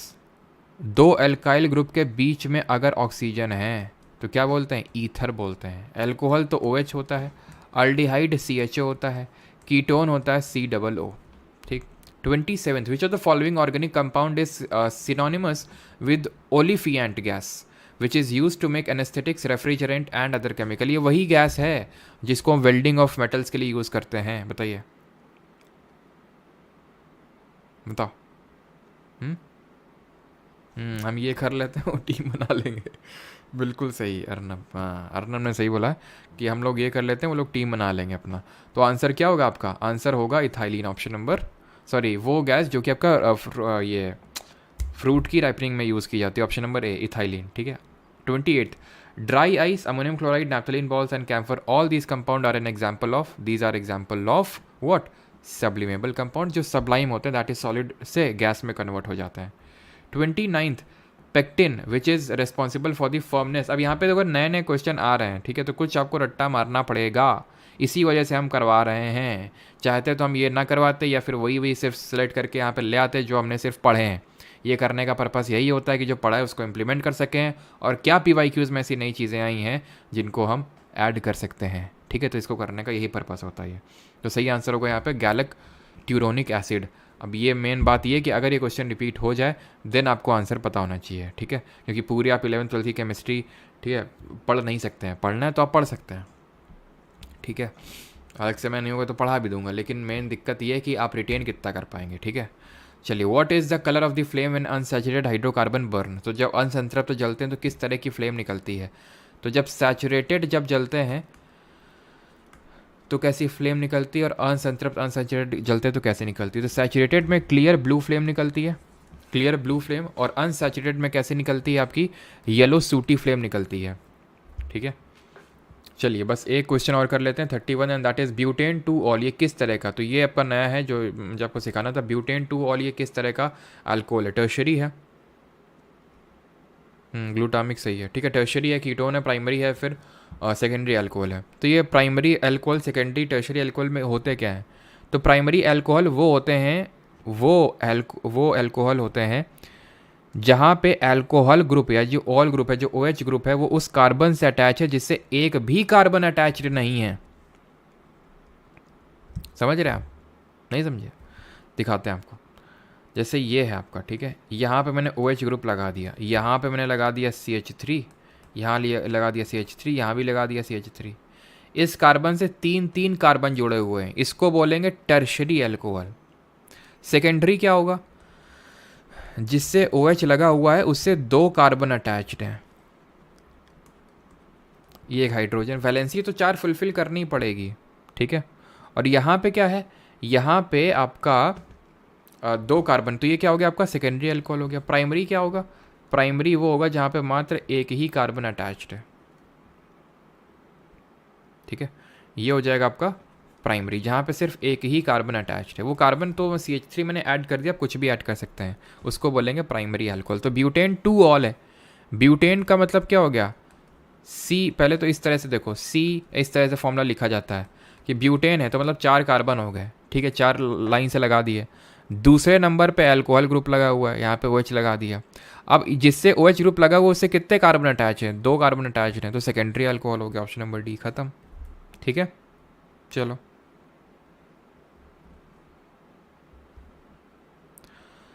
ये लास्ट क्वेश्चन है। Choose the correct set of names for the organic solvents. बताइए, यहाँ पे आपको दिए गए चित्र में कार्बनिक यौगिकों का नाम सही से चुनना है। Furan, toluene, pyridine, furan, pyridine, thiophene, furan, thiophene, aniline, anisole, thiophene या फिर पिरिडीन। क्या यहाँ पे सही आंसर होगा? तो ध्यान रखना, जहाँ पे आपका ऑक्सीजन अटैच्ड है इसको बोलते हैं फ्यूरेन, ये कहलाता है आपका पिरिडीन, और ये कहलाता है थायोफीन। ऑप्शन नंबर बी यहाँ पे सही आंसर होगा, फ्यूरेन, पिरिडीन और थायोफीन। क्लियर? चलिए बाकी क्वेश्चंस आप करेंगे, ठीक है। ये सब आसान से OH ग्रुप आपका शुरू में ही आपके टफ थे, ठीक है, ज़्यादातर। तो यहाँ पे आई थिंक आप कर लेंगे कहाँ पे यूज़ करते हैं इन सबको। चलिए भाई, तो यहाँ पे लेक्चर होता है हमारा आज का ख़त्म।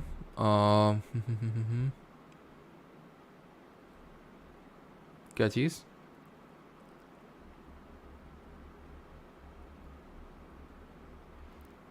ये तो फ्यूरेन है, तो फ्यूरेन ही तो लगाया ये को मैंने एनिसोल तो लगाया नहीं है।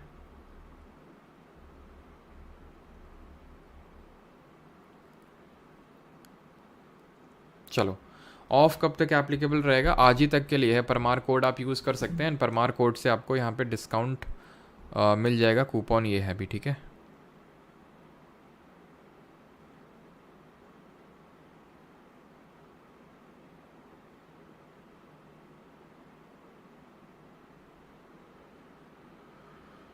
ठीक है, परमार कोड का आप यूज़ कर सकते हैं एंड आपको डिस्काउंट कूपन कोड मिल जाएगा, ठीक है। बाकी एक क्वेरी नंबर है, वेबसाइट और एप्लीकेशन दोनों से आप कोर्स एक्सेस कर सकते हैं। थैंक यू टू ऑल, धन्यवाद। मिलते हैं कल, ठीक है। कल हमारा लास्ट लेक्चर होगा एंड दैट वुड बी जो रिएक्शन होगा, ठीक है, जो केमिकल रिएक्शंस होते हैं डिफरेंट टाइप की, वो पढ़ेंगे कल, ठीक है। Thank you.